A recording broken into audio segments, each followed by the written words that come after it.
and to propagate the concept of environmental preservation today for the day. It is an ISO certified training foundation which is registered under MSME Government of India and approved by the National Institute of Education, Maldives, which is a foundation formed by school principals to revolutionize global education as a medium to empower educators of the country. Our school network initiative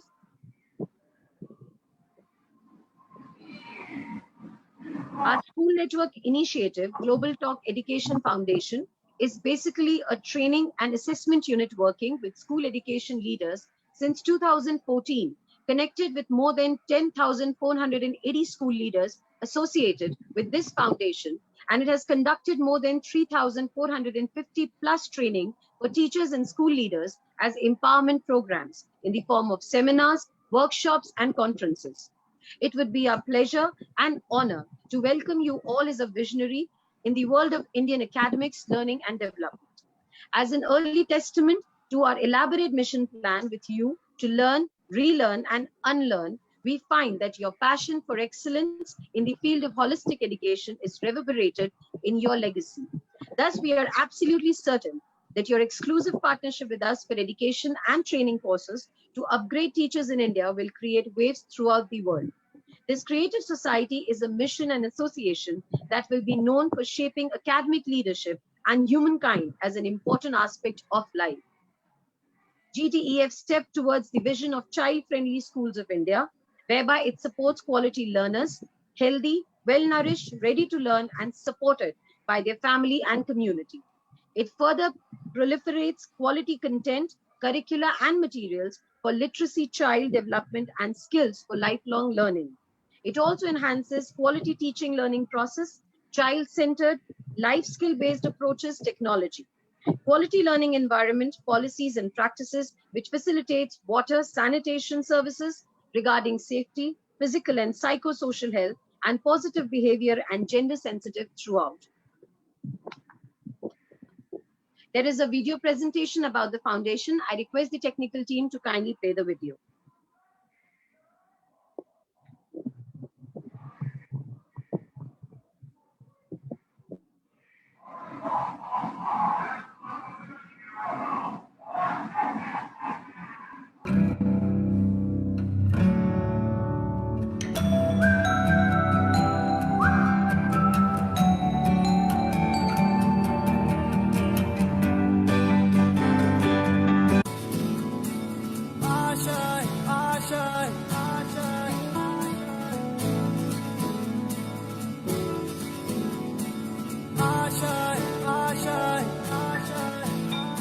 कुछ पाने की हो आस आस, कोई अरमा हो जो खास खास आशाएं, हर कोशिश में हो बार बार, करे दरियाओं को आर पार आशाएं, तूफानों को चीर के मंजिलों को छीन ले आशाएं, मिले दिल की उम्मीदें हंसे दिल की, अब मुश्किल नहीं कुछ भी, नहीं कुछ भी, आशाएं मिले दिल की उम्मीदें हंसे दिल की, अब मुश्किल नहीं कुछ भी, नहीं कुछ भी।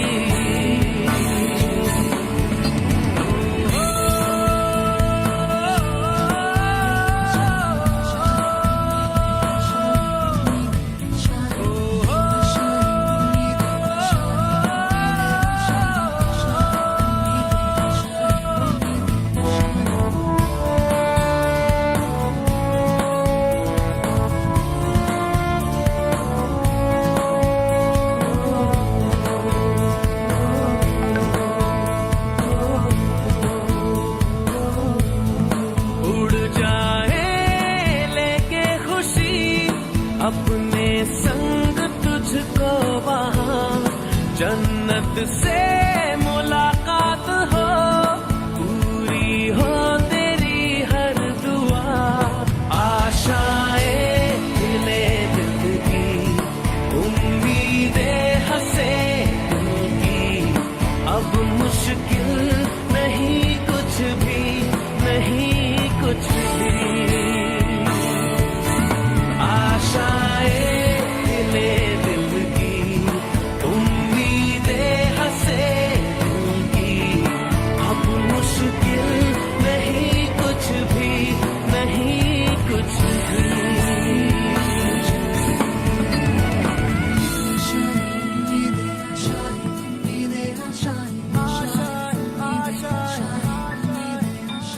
गुजरे ऐसी हर रात रात हो ख्वाहिशों से बात बात आशाएं लेकर सूरज से आग आग गाए जा अपना राग राग आशाएं कुछ ऐसा करके दिखा खुद खुश हो जाए खुदा आशाएं ले दिल की उम्मीदें हंसे दिल की अब मुश्किल नहीं कुछ भी नहीं कुछ भी आशाएं ले दिल की उम्मीदें हंसे दिल की अब मुश्किल नहीं कुछ भी नहीं कुछ भी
कुछ पाने की हो आस आस कोई अरमा हो जो खास खास आशाएं हर कोशिश में हो बार बार करे दरियाओं को आर पार आशाएं तूफानों को चीर के मंजिलों को छीन ले आशाएं ले दिल की उम्मीदें हंसे दिल की अब मुश्किल नहीं कुछ भी नहीं कुछ भी आशाएं ले दिल की उम्मीदें हंसे दिल की अब मुश्किल नहीं कुछ भी नहीं कुछ भी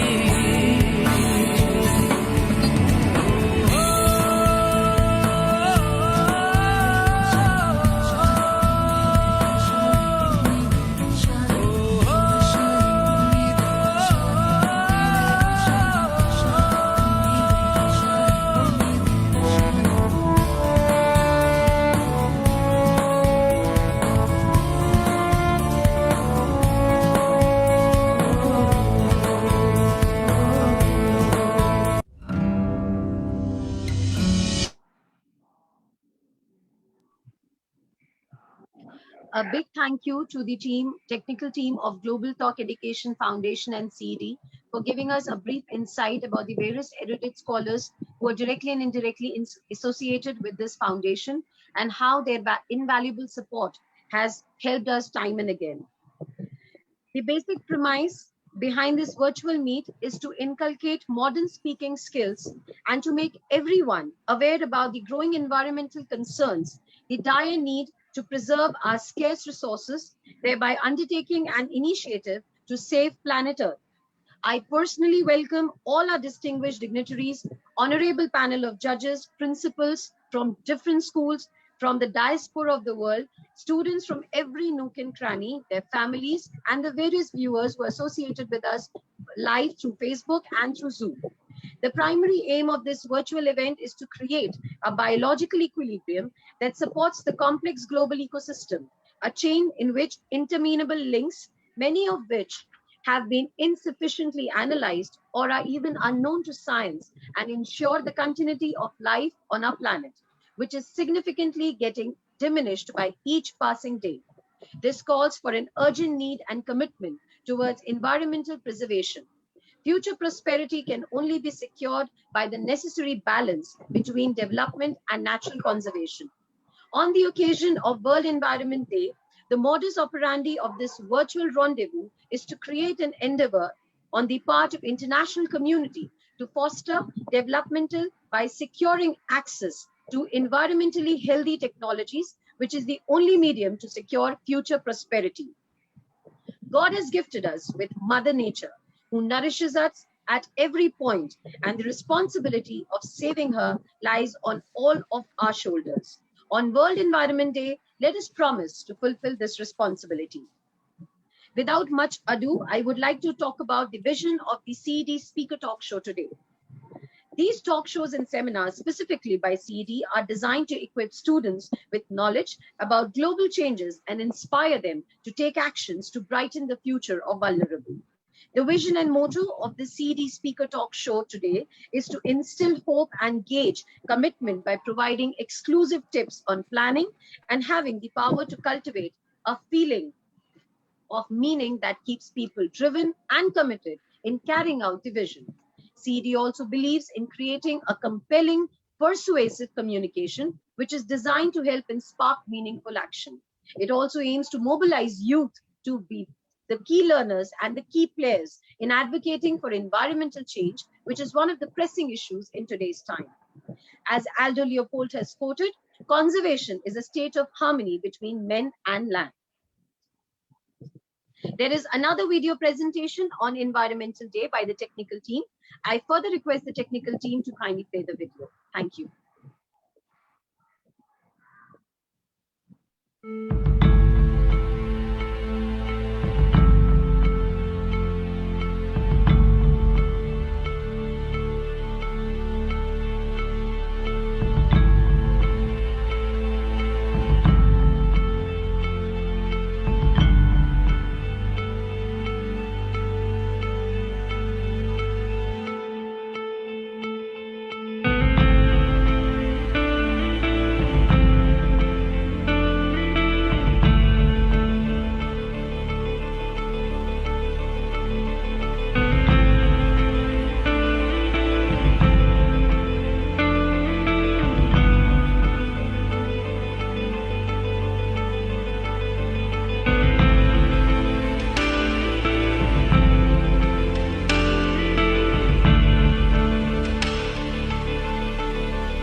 Let me take this opportunity to welcome Dr. Priyadarshi Nayak, Principal, Doon Public School, Hathras, the founder and the president of Global Talk Education Foundation and CED as the convener for today's virtual meet. He is the academic head and curriculum developer of Doon Group of Schools, resource person and city coordinator of CBSE, regional state coordinator, NTA MHRD Government of India, the Dean of Commonwealth Vocational University, Kingdom of Tonga. He's also an administrator with a rich experience of 25 years plus, and a well-known educationist, consultant, mentor, trainer, motivator, and an institutional strategist across the world, and associated with a number of schools as an academic auditor and member governing councils and management committees of well-known schools of the country. He is the recipient of the Best Teacher Award by Rajiv Gandhi Foundation in the year 2006, Best Principal from Smriti Irani, Honorable Minister MHRD in the year 2014, Best Principal from Secretary of Education Shri Anil Swarup Sir in the year 2016. An International Principal Award at Dubai in the year 2018 has also been awarded to him. The Ministry of Education of Sri Lanka invited him to speak on the topic Sustainable Development Goals. The list goes endless. He has many more, he's donned many more hats, and we welcome our convener for the day, Dr. Nayak Sir, as well as his team CED and the Global Talk Education Foundation. Sir has played a pivotal role in fostering the growth of future education in our country with the use of the latest technologies, as well as guided the students to portray the best of their capabilities. He's been associated with the training workshops about across the world and has garnered the best of the teachers and trained them to the best of his capacity. We welcome you, sir, from the core of our heart. Lovely. Thank you very much, Tanu ma'am. It was so pleasure to have you, and you are excellent in hosting this event. Thank you all the delegates, all guest speakers, judges who are witnessing a very unique event of children, that is a CEDx talk show. CEDx talk show could not have been a better opportunity to organize on a very specific day, that is World Environment Day. My greetings to all of you and a very happy World Environment Day to all the students, teachers, principals, everyone present here, and those who are watching through Zoom as well as through Facebook. My special greetings, namaskar, to our honorable chief guest who may be joining soon, Dr. Jaswinder Singh Dhillon, the former Vice Chancellor, Guru Kashi University from Punjab. My greetings to the guest of honor, Subhajit Mukherjee, who is the ambassador of Maji Vasundhara. I think he will be joining soon too. I also warmly welcome Dr. Madhu Ved, Director, JPS, Academic Director, SUS School, Delhi, India. Ma'am, namaskar. Namaskar, ma'am. My special greetings and welcome to the judges who have been kind enough to witness and evaluate or assess the children, those who speak, even if I can say it is these children, those who have been selected out of 212 children, these 15 children are fantastic, outstanding. But I believe we need to find out the best. So I must thank, first of all, Dr. Ahrar Hussain, the professor at Faculty of Education, Director, Center of Distance and On-Loan Education, Jamia Millia Islamia, New Delhi. Sir, good evening. Regards to you. Welcome to you. I also welcome Izzat Hassan, the Secretary General of Eco Training Center, Sweden. My greetings to Madam Nandini Dikshit, an IITian from the Environmental Science and Engineering, Mumbai. Ma'am, thank you for joining. Namaskar. I welcome Kamal Jabbar, the Chairman of Directors of Human for Human, Sweden. He is one of the judge. I warmly welcome you, sir. I also welcome Dr. Muntar Mohammad Zoyad, whom I could see him, sir. Very good afternoon to you. And sir is the Assistant Professor of English Language Teaching, Al-Quds Open University from Palestine. And we may be joining with Corina also, so they are from IIU International Ambassador, ETC Sweden Country Director from Romania. Friends, these were the judges, and I also welcome all the participants and the friends of participant schools. I think many of the friends are there to encourage the children, their participants. I welcome them. I welcome their parents of all the participants. I welcome all the teachers, principals, and all invitees to this forum. Earth is the only planet to have life. Why we say save the earth? Without earth, no one will take birth. If you destroy the earth, you destroy the chance of life. So, save the earth to continue living here. My dear children, caring for nature is actually caring for ourselves. Hope you'll agree with this. Caring of our community. Every year on 5th of June, the World Environment Day is celebrated to spread awareness among you children only, to conserve the environment for a healthy and a better future. Because you are the only people who can drive this awareness rally. This day was, long back created by the United Nations in the year, I believe in 1974, something like that, to create an awareness regarding the need to protect our surrounding. And today we all have gathered for that purpose. In a way to go digitalize, we all are now digitalized. All of us, we are all having online classes, right? So in a way to go digitalize, we have forgotten that our mother nature is vulnerable. Mother nature is vulnerable to technologies. so that are harming the environment. Friends, you can go with technology, no harsh, but simultaneously, side by side, you need to take care. I can see in everyone's background, the participants' background is tree. How lovely. I believe that you love plants. That should not be a day occasion. It should not be this day only. You should have this love towards the plants forever. A very happy Environment Day to all of you, to all my friends, to all my guests. Let us protect our environment to make our planet a happier place to live, not only for you to live, but the generation to come, they should live peacefully. So start today to save tomorrow. This is something you are saving tomorrow, to save or take care of your further generation which are going to come. For that you are doing. So there should be no tomorrow. Believe me, again I repeat, there should not be no tomorrow in taking steps to save the Mother Earth. It should be today itself. Let us take this initiative and do this one.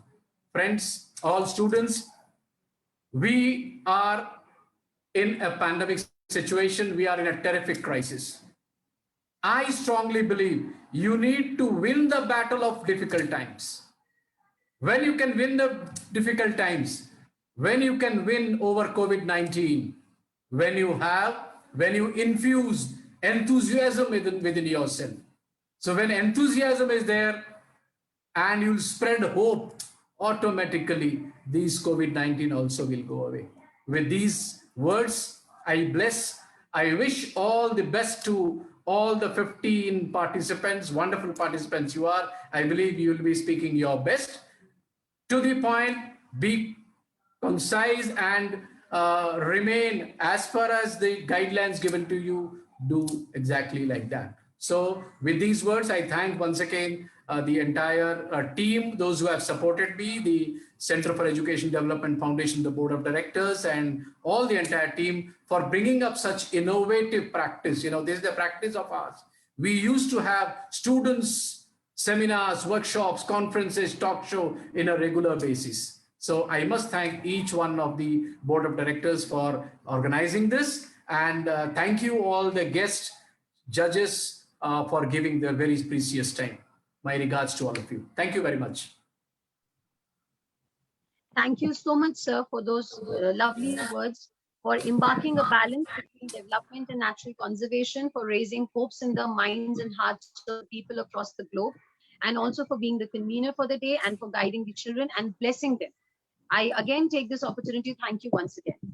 Without much ado, let me now take this opportunity to welcome the chief guest for the day, Dr. Jaswinder Singh Dillon, former Vice Chancellor, Guru Kashi University, Bhatinda, Punjab. He is the Visionary Advisor to Global Talk Education Foundation, India. Welcome, sir. He is also associated with many prominent academic bodies of India. He is also holding the positions of President Asia at Global Education Research Association. He has the exposure of various countries across the globe, like that of Sri Lanka, Finland, Sweden, Denmark, Norway, Turkey, Canada. Pushing the envelope in every sense, he has donned many hats like that of an editor, a registrar, coordinator, and national assessor of National Council of Teacher Education. Sir, your benign presence amongst us has made the day more memorable. I once again welcome you, sir, with a big heart and open arms. Furthermore, I welcome another stalwart in the field of education, Mrs. Madhu Ved, as a guest of honor. She is a synergistic, passionate healer, a lifelong learner, and recipient of Siksha Ratna Award.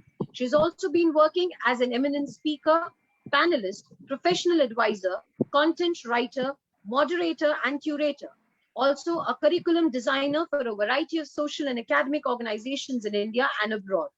Her English grammar books for middle section have been prescribed in 5 states of Vidya Bharati schools affiliated with CBSE boards and state boards. Currently, Madam is working as the Director of JPS, Academic Director, SUS School, Delhi, India. Ma'am, we are very privileged to have your renowned presence amongst us. I also further welcome our another guest of honor for the day, a global activist, environmentalist, and a profound leader. Our next guest of honor, Mr. Shubhajit Mukherjee, who is the founder of Mission Green Mumbai, where he inspires citizens to indulge in the plantation and focus on protection of trees and environmental preservation.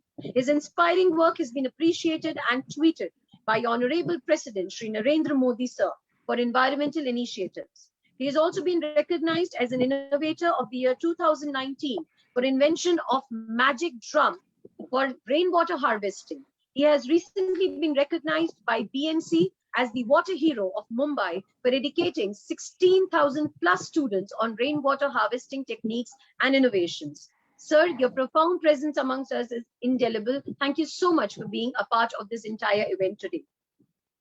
I also take this opportunity to welcome our panel of judges today. We have the panelist of judges today with us. I further welcome these honorable panel of judges who have taken upon this responsibility today to assess all the students and also making a fervent appeal to save Mother Earth. We have amongst us Dr. Arhar Hussain. He's a professor at Faculty of Education and Director Center for Distance and Online Education at Jamia Millia Islamia, Delhi. He has also served as HOD and as a Dean at the Faculty of Education at Jamia Millia Islamia. He serves on several advisory boards for research journals and conferences, technical committees. We welcome you, sir. We also have with us co-judge Dr. Izzat Hussain. He's a co-judge for the day, who is the reigning Secretary General of Eco Training Center, Sweden. Sir, we welcome you. Your profound presence is invaluable. We also have with us our next co-judge, Ms. Nandini Dikshit. She's an IITian who has worked on decentralized composting in hostels of IIT Bombay campuses. She has also developed and established a centralized model of organic waste diversion to cattle field in IIT Bombay. She has been awarded an organizational special mention at IIT Bombay. Ma'am, we welcome you. Thank you for your kind presence. We have our further co-judge with us, Dr. Muntar Mohammad Zayoud, serving as Assistant Professor of English Language, teaching at Al-Quds Open University, Palestine. Palestinian teacher professional development. He has worked as a trainer in this program for grades from 5th to 10th. He is associated with various publications and has also received many accolades from faculty development programs and Central European University. Dr. Muntar Mohammad Zayoud, who's an assistant professor of English language teaching and working with Al-Quds Open University. We welcome you, sir, as a co-judge for the day. Our next co-judge is Karina Sajdia, who is the project coordinator and WWGP co-founder. She is the ETC Sweden country director and WBR abjugator. She's also EduClouds with international ambassador. We also have with us our last co-judge, Mr. Kamal Jabbar, who's the chairman of directors, Human for Human Sweden, board of member, Eco Training Center of Sweden, and he's also associated with the Inclusive Education Advisory Board of UN. We welcome you, sir. Your presence is significant for the day today. I also take this opportunity to welcome Laila Jacob, madam, who is ex-academic director from Godson Public School, Chennai, and director of Global Talk Education Foundation.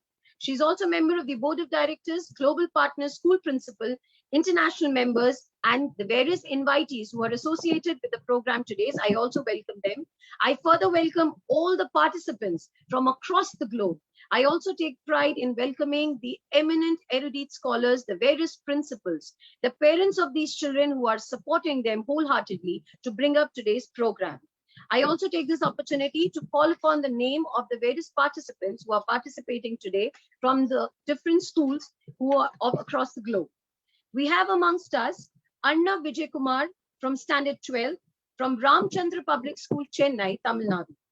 Ethan Bombay Kurian from Class 11, Indian Educational School, Kuwait. The next speaker for today's talk show, we have Gauri Vadera, Class 11, from Bal Bhavan Public School, Delhi. We also have another participant, Krishna Rajesh Mande from Standard 12. He belongs to Anadi Niketan Maninagar, Ahmedabad, Gujarat School. Representing Datta Meghe World Academy, Mumbai, Maharashtra from Standard 10th, we have Lochna Paryani. We have Pratham Tulsian from Standard 10. He is representing Gyandya Academy, Birjganj Province 2, Nepal.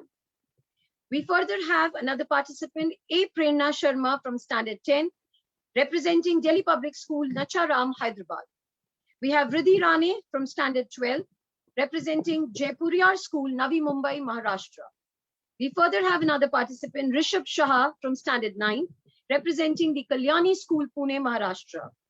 New Indian Model School, Dubai, United Arab Emirates. The representative from this school is from Standard 11, Siba Fatima. Shivani Anup Nair from Standard 10. She is representing Sunrise English Private School from Abu Dhabi, UAE. I have Miss Sharu from Standard 9. She is representing Rana International School, Amroha, Uttar Pradesh. Last but not the least, I have 3 more participants and the speakers for the day. Tanishka Gupta from Standard 10, representing SSD Saraswati Bal Mandir, Punjabi Bagh, Delhi. We have Tanushka Rakwal from Standard 10. She's representing the Air Force School, Jammu Kashmir. I have Shreya Vinod from Standard 11, representing Vidodaya Matriculation Higher Secondary School Academy, Chennai, from Tamil Nadu. They are all these speakers for the day. I wish them best of luck, and I also wish them a lot of strength for consenting, and they have been selected after rigorous training and rigorous assessment. I wish them all the best for today's talk show.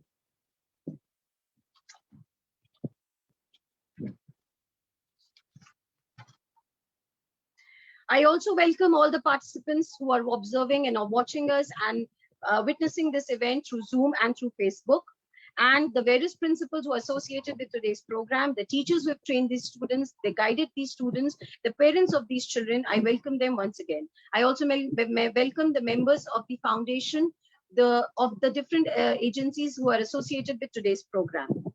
I further call upon Gauri Vadera, representing Bal Bhavan Public School from Delhi, to perform a self-composed song on Earth. I request Gauri Vadera for the rendition of the song, which is self-composed by Gauri Vadera herself. Gauri, I welcome you and wish you all the best. Thank you, ma'am, for inviting me. Greetings, everyone. I'm Gauri Vadera from Bal Bhavan Public School, Delhi, and I have composed a short song to present gratitude for Earth. As I believe, if we feel thankful to something or someone, we feel more connected. Thus, I hope that this song will make us all feel grateful for our beautiful Earth. And there it goes. If I can, I'll go and fly across the clouds. I will make my own notes resound.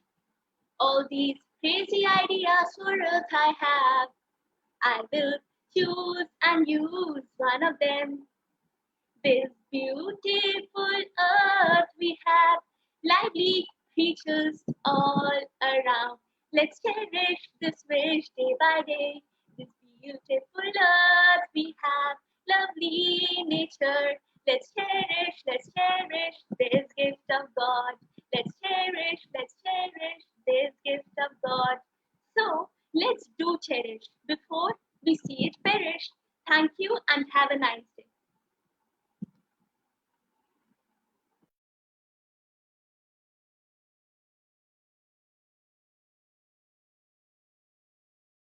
Hello, madam, please unmute yourself. Please unmute.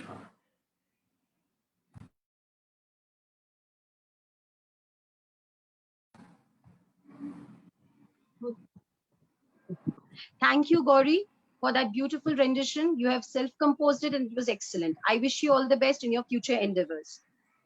I further take this opportunity to request our guest of honor for the day, Shri Shubhajit Mukherjee, sir, to address everyone. If, sir, you're there, I request you to kindly address everybody.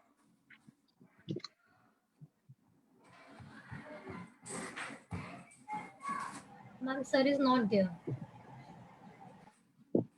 Moving on, I call upon our enterprising personalities amongst us, a woman who's donned many hats, our guest of honor, Dr. Madhu Ved, madam. Madam, if you could please address the virtual meet.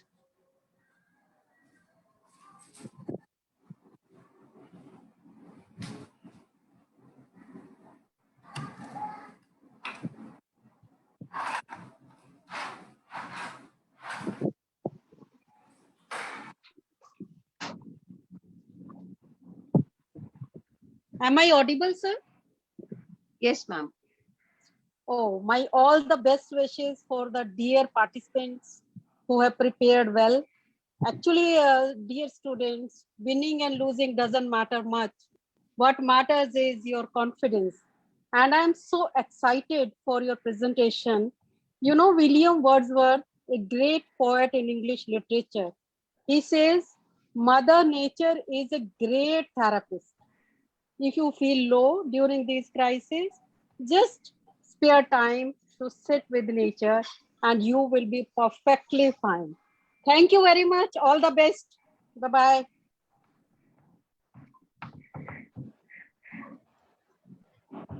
Unmute, madam, unmute yourself. Unmute yourself. Yes, sir, that's all for today. Thank Because you, it is thank you. not. No, I was talking to Tanu, ma'am. Yes. Thank you, ma'am. Thank you so much, ma'am, for those kind words of encouragement to the children.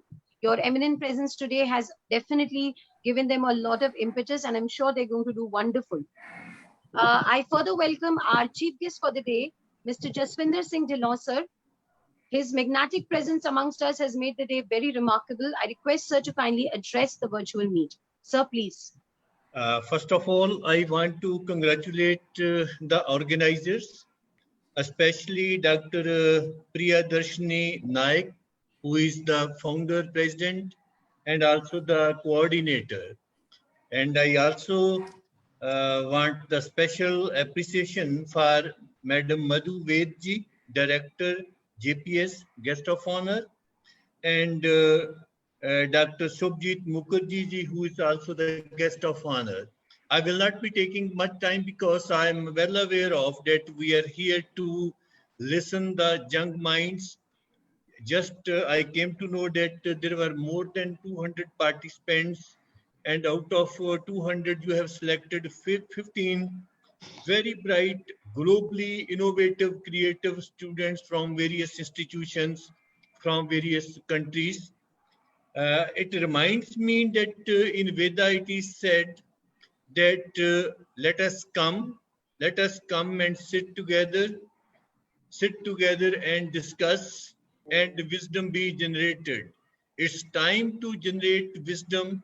The young minds will share their perceptions, will share their views, and on the basis of the views, we will be able to formulate the policies, plannings to save the Mother Earth.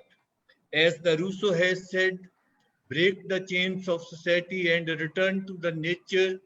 In the pandemic, everybody has strongly realized that the time has come when we are to return to the nature, we are to protect the nature, we are to save the nature, and we have to do all efforts to protect the Mother Earth. I will not be taking much time. I once again congratulate all the organizers, all the people who are associated, all the people who are online watching this program, and I am eager to listen to the young minds who will be coming up very innovative, creative ideas. I once again congratulate the young minds who will be sharing their perceptions and their best of best. And I feel like with their perceptions, with their views, we will be learning great many things from the young minds. Thank you very much. Thank you so much, sir, for your visionary stewardship and profound knowledge. Your benign presence has introduced a new spectrum in the rainbow of education. Thank you for those kind words of encouragement to the young minds today. Thank you so much. I again take this opportunity to request our guest of honor for the day, Mr. Subhajit Mukherjee, sir, to kindly address the gathering. If sir has joined us, I request sir to kindly address the virtual meet.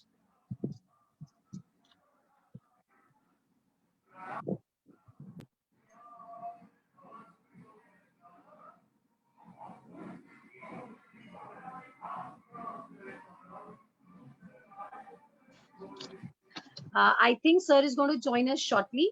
We now move on with the talk show, and I would commence the start of the event. And then after the speech of all these children, they'll be assessed.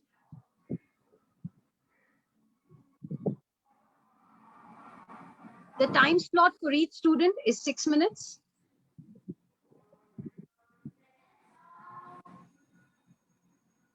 I now call upon the first student participant, Arna Vijay Kumar from Standard 12, representing Ramchandra Public School, Chennai, Tamil Nadu. All the best, Arna. Thank you, ma'am. Okay. Good afternoon, respected judges, all the esteemed organizers, and my dear friends. I feel deeply honored at being given the opportunity to participate in the CEDx talk show. Let me start with a quote. The earth has enough to satisfy every man's need, not every man's greed. Mother Earth teaches us to give everything in abundance, providing us with water to drink, air to breathe, soil to grow plants, which is the base of the food chain and source of all energy for all life on earth. And what have we done in return? Just utilizing everything to fulfill our needs. I am Arna Vijay Kumar, class 11 student of Ramchandra Public School, Chennai, India, going to speak on appeal to save Mother Earth. Human race refuses to understand that our Earth is not only our home, but home to billions of species, some of which are heading to extinction. We don't have any right to deprive them of their fortune. In fact, they are the real creatures of nature. We have deprived them of their habitat, and hence, in recent times, we have found wild animals entering our cities. Indirectly, we are responsible for our own physical and mental imbalance. The major problem that takes place in the world now is the result of the difference between how nature works and how people think. Last few decades, industrial development has compelled us to depend solely on fossil fuel. Today, the damage has been done. Global warming issues are staring at us right in our faces. The world is looking at renewable energies like solar, wind, geothermal to try and restrict the damage that has been caused to Earth. The commercial interests of mankind have resulted in large amounts of deforestation, and it seems like our Earth has been choking for breath. The use of water without a proper plan has got our groundwater reservoirs depleted, leading to parched lands. Rainwater harvesting and refilling of the groundwater reservoirs has been the need of the hour, just as cleaning of river and emphasizing the need to conserve water. The government of different countries have been working on a war footing to implement the ideas mentioned above to ensure that we hand over a better world to the next generation. World Environment Day is one such occasion that takes place every year on 5th June, that is today, to remind us that our Earth is not something to be taken for granted. In fact, it is a regret that we need to remind the world to celebrate this particular day. There are a lot of NGOs who spread awareness, but each one of us is entitled to the responsibility of taking care of the Earth. Let me correct that, our Mother Earth. This COVID situation has brought an unbelievable decrease in pollutions, not only in India, but around the world. Greenery has increased according to many surveys. Governments have several rules and regulations regarding implementing strict orders, but they should introduce systems of levying fines, cancelling license, disrupting daily essentials like electricity, water to citizens who do not follow these rules. It could be anything from garbage disposal, sewage water treatment, rainwater harvesting, reducing, reusing, and recycling of plastic, preventing pollution related to industries, vehicles, etc. Government should make it mandatory for implementing the ISO 14001 in all small and big organizations to improve the environmental performance, which has helped more than 300,000 companies globally. Atmosphere is being degraded by cruel activities of mankind. I grew up in Pune till the age of 5. Recently, when I visited Pune, I was appalled to see the number of trees being cut down in order to cater to the demands of residential spaces and with the mushrooming of industries in Pune. The maximum temperature have shot up from 20s to alarming levels to the 40s. From being popular as a pensioner's paradise, Pune has now been relegated to a city which is prone to a lot of illness because of abysmally low levels of oxygen that are causing health hazards. What we are doing to the forest is nothing but a reflection of what we are doing to ourselves and to one another. Actually, right now, the earth is a live ticking bomb. Unless we do something to change the way the world is, we will suffer, and not just us alone, but our future generations. That is the ugly truth. The Constitution of India has provided each and every citizen with the right to file a PIL, public interest litigation, irrespective of age. In the Supreme Court, it has a special bench dedicated to resolving environmental issues. MC Mehta, a very prominent lawyer, has fought and won many such cases. the pollution of the Ganga River, the eroding of the Taj Mahal, being a few among them. And he was awarded the Padma Shri in 2016, which goes to show the appreciation by the government in tackling environmental issues. The government of India has formed a new ministry called Jal Shakti Ministry, taking into consideration the dire need to ensure water conservation is given high priority. We have empowered the world with technology, infrastructure, and advancement in all sectors, but simultaneously, we have to focus on implementing solutions to the damage we are causing. We are the ones who can create and who can destroy. So we should utilize God's gift in nature in the right way, considering our current situation. Today, I exhort all of you to back up our words with concrete action to ensure that we hand over a better world to the future generations and make sure that the world is a better place to live in, and also to save Mother Earth. If we heal her, only then can we and our future generations exist. I would like to conclude, nurture nature for a better future. I thank each one of you in this organization for giving the students this platform to share our thoughts and personally giving me this opportunity to be a part of an awareness campaign through this event. Thank you.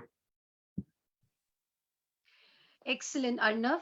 That was beautifully portrayed. Definitely, Mother Earth is the ticking bomb, and we have to nurture nature, and it lies on the shoulders of the youth of today. Very well said. I further request our judge for the day, Dr. Arar Hussain, sir, to kindly ask his question to Arnav. Sir, please.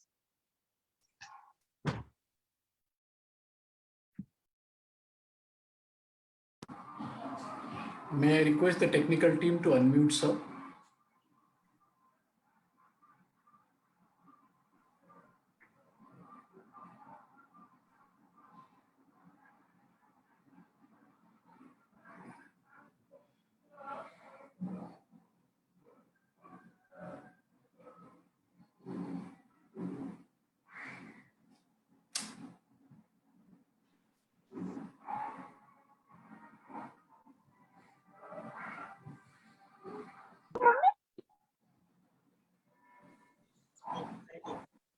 Yes, sir. Nice presentation, Arna. Thank you, sir. One question is addressed to you. According to WWF 2006, you're listening, you're getting my voice? Sir, it's breaking, sir. According to WWF 206, Living Planet report, humans are stripping nature and will lead 2 planets by 2050. On current trend of use of natural resources, what is your say?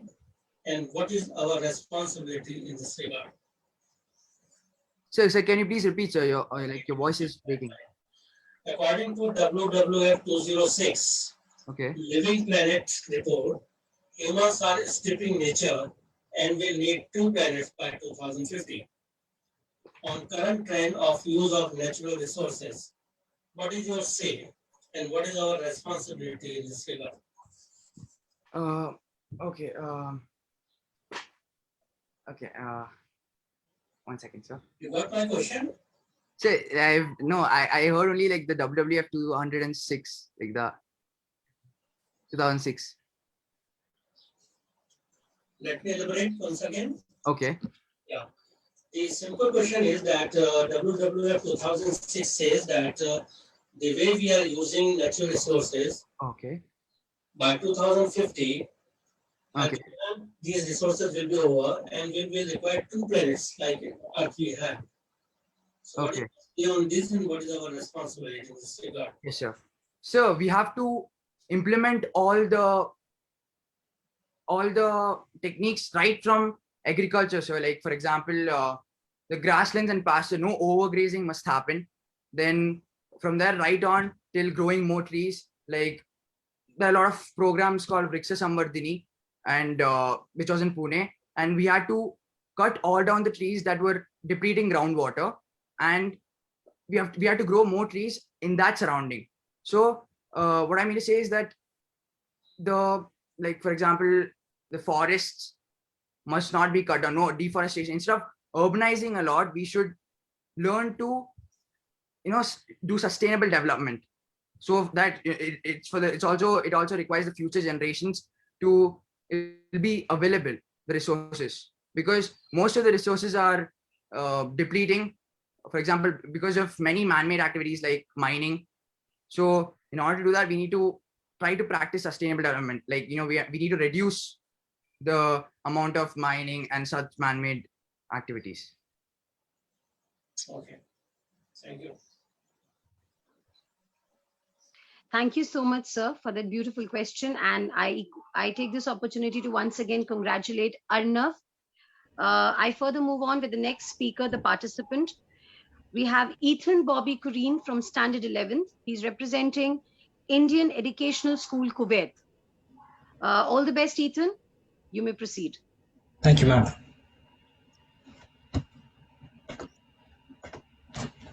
Nature is somewhere we all meet, something we all share.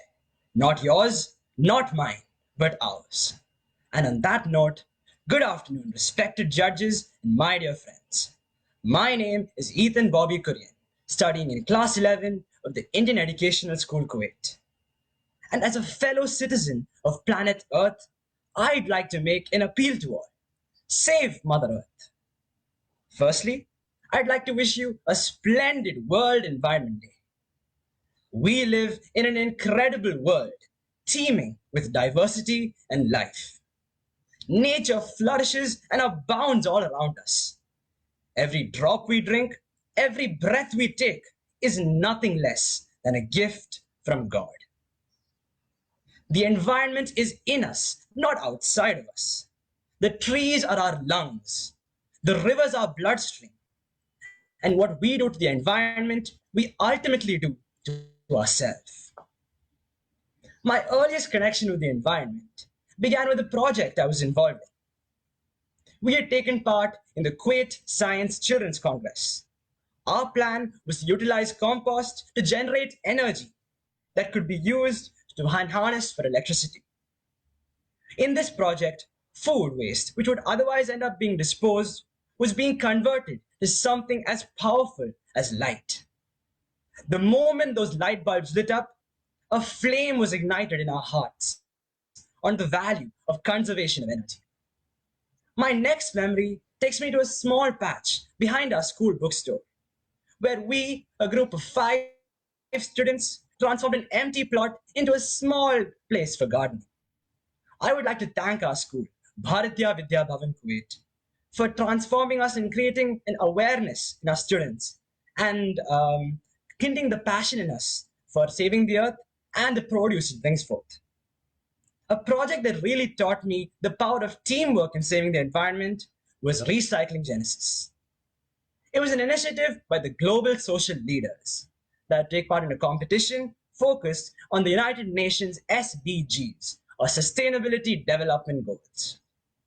Our pilot project, which lasted 5 months, aimed to instill a spirit of recycling in us, and we distributed recycling bins within our community. We also created an online system to track, recognize, and award the best recycler of the month. We started this project because we use a lot of plastic on a day-to-day basis, and disposal of plastic is a big issue and causes immense harm to our environment. While we were able to complete our project, the greater lesson that we learned is that saving the environment and unity and synergy is really helpful. Today, I'd like to ask you a question. How many of you have ever planted a tree? I had that privilege the last time I came to India, when I planted a baby coconut tree in my homeland, Kerala. Here's something to reflect upon. Does a tree anywhere with its roots spread deep into the heart of the earth owe its existence to you? It is said that little drops of water, little grains of sand, make the mighty ocean.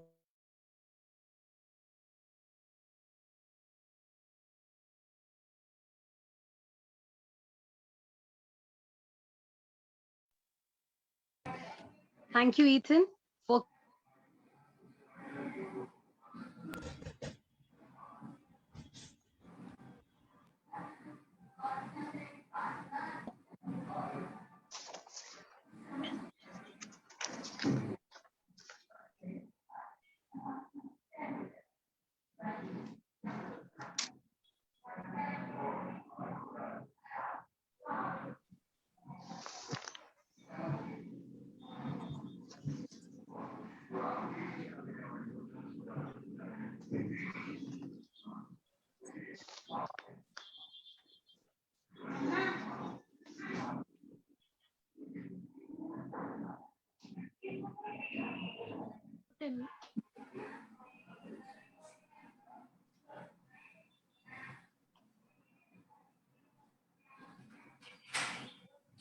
I request Mr. Izzat Hassan, sir, our judge for the day, to kindly Excuse me, ask his ma'am. question. I wasn't finished. Can I please the host muted me, ma'am? Okay, okay. Yep. Yes. Okay, Ethan. Thank you. It is said that little drops of water, little grains of sand, create the mighty ocean and the pleasant land. Thus, the little minutes, humble though they be, make the mighty ages of eternity. Today, my fellow co-speakers and I are these little drops, creating this opportunity with our voices, speaking as one to save the environment.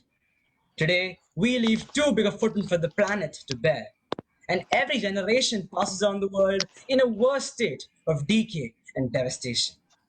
So this brings a quote to mind. I cannot do all the good the world needs, but the world needs all the good that I can do. Thank you. Thank you, Ethan. I now request our judge, Mr. Izzat Hassan, sir, to kindly ask his question to Ethan Bobby. Sir, please. Okay, hello, Hassan. Yeah, nice presentation. And yeah, thanks. I think you are a young, prestigious and handsome person that represents his country. So what if in the future you were chosen as the Minister of Environment in your country? What are the three most decisions you would take, the three most important decisions you would take to save and protect the environment in your country? Thank you for your question, sir. I currently reside in Kuwait, where the backbone of our economy here is oil. So the major environmental problems we face in Kuwait is majorly waste management and emissions from the oil industries. So the steps I would take, and Kuwait is already initiating these projects, that is the Clean Fuels project, where they reduce the sulfur content in the oil to save the environment. And they also help in, there are many recycling centers, just like the recycling project that I was talking about. We partnered with Omnia, a recycling center here in Kuwait, where they pick up the recycling from many homes. So plastic, glass, metal, many different things can be recycled here in Kuwait. And like I said, we are the little drops of water and little grains of sand. So the small efforts that we think we do in the grand scheme of things can help save the earth. Thank you, sir. Thanks. I hope, sir, Ethan has answered your question. Yeah. You're satisfied with the response? If you'd like to add, because we said three decisions he would take. So if he wants to add anything else, yeah, that's okay. Sir, you would like to address the virtual meet? You would like to share your views? Yes, I was muted again. I'm sorry. No. Okay. Yes. Okay. So the second thing I would like to do is I would like to plant a few more trees in Kuwait, because it is a desert and there's not many plants here. So I would like to, increase the afforestation here in Kuwait, as that would help to pump up more oxygen into this country's lungs. Yes, that's the second thing I would like to do. Okay, thanks, Esan. Thanks. Okay. Thank you so much, Ethan, and thank you so much, Izzat, sir. I now move on with our next speaker for the day, Gauri Vadera. She's representing Bal Bhavan Public School, Delhi, from Standard 11th. Gauri, all yours. You may proceed. Thank you, ma'am.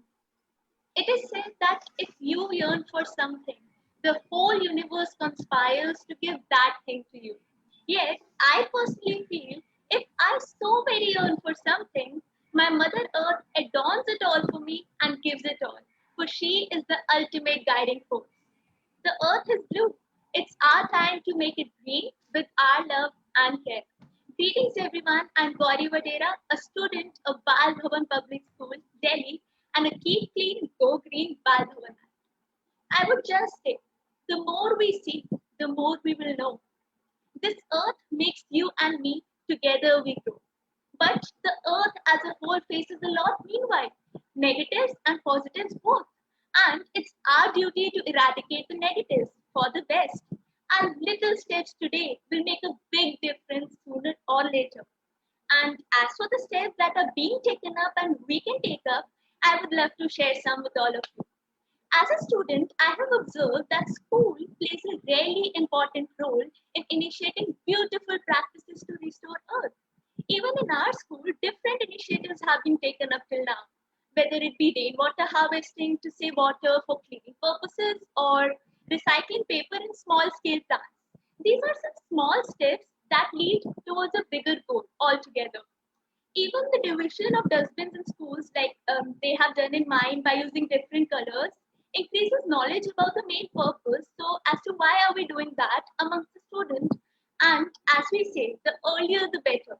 The earlier we'll know, the earlier we'll implement. Because it's not about sitting back and observing what's happening. It's about doing what you can actually do. The earth gives us a free ride around the sun and yet never asks for anything in back except for a little bit of love and compassion.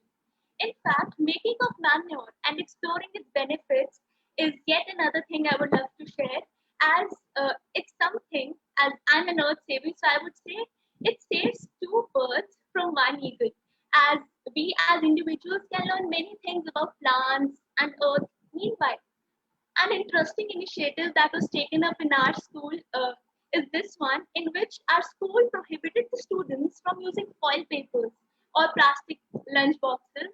And the part that I loved the most was that my own little third grader brother refused to take his lunch in those plastic boxes and use steel box. And that's where the whole thing lies. Any rule or instruction itself is useless until and unless someone implements it to bring in a better outcome. Even I understand that due to this pandemic, everything might have come to a halt and the way out of this seems hazy. But this is another way by which the earth is rejuvenating itself and we are recreating our lives inside. Yet, we must not forget that even if we have our homes, those homes will only be there if earth is. So we need to love earth to this fullest. And trend of online campaigns. This is something that's not actually there, but we can be the trendsetters to initiate movements. Like Said India has initiated this talk, and I'm talking to you all. And similarly, we as individuals can shoot videos right from our homes and spread awareness. That's where the whole trick lies. We as individuals doing something for our precious earth. In the end, all comes round and back to the earth. And yes, back to the earth, we are home. There are times when we face a lot, but the earth stands resilient with us. Life is on earth, and earth is life. We love life, we love earth. Thus, a mother that provides unconditional love to us deserves even more. I believe this is not an appeal, but a way to embrace that love for our earth, which was concealed due to our busy lives. The question to ask right now is not why should we do this? Instead, let the question be why should we do only this much? If we change our perspective towards our Mother Earth, I bet this Environment Day will help us reimagine, recreate, and yes, restore the aura of our Earth to an ideal one. And thank you. And I would just say, live your life in an earthly nice way. Thank you. Those were beautiful words, Gauri. Restore the aura of earth and live your life in an earthly way. Save Mother Earth. The very idea of not using coil papers and polythenes and plastic tiffins and lunch boxes, and that too by your three grader brother, I'm sure it is going to throw a lot of insight into a lot of hearts. Thank you, Gauri. I now request our judge for the day, Ms. Nandini Dikshit, madam, to kindly ask a question to Gauri. Gauri, are you all set? Ma'am, please, your question to Gauri Vadera. Beautiful presentation, Gauri. You have beautifully expressed the role of behavioral changes in human and the implementation of it on the ground scale. Since your school has taken different initiatives for enhancing environmental awareness, so I would like to ask a simple question. Like, do you think that preventing the use of plastics would be the only solution to save the environment, or we can do something else with that? Thank you, ma'am, for your question. I guess till now, as a student, I believe that we can only prevent the use of plastic, and as for its production, if we have that power or we have like the if we are in that position where we can reduce the production of plastic, I bet that would be helpful too. And creating awareness is yet another thing. Like in our school, as I told you, lunch boxes, plastic lunch boxes, and use of single-use plastic was banned. So similarly, there can be initiatives taken, and there can be awareness spread about the harmful effects, and that will help too. All right, Gauri. Thank you. Thank you, ma'am. Thank you, ma'am. Thank you, Gauri. I'm sure the answer was pretty satisfying. I also thank Nandini madam for that beautiful question. Thank you, ma'am.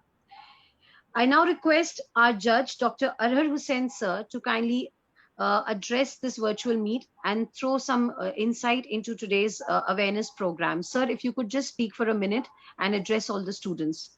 Our judge for the day, Dr. Arhar Hussain sir.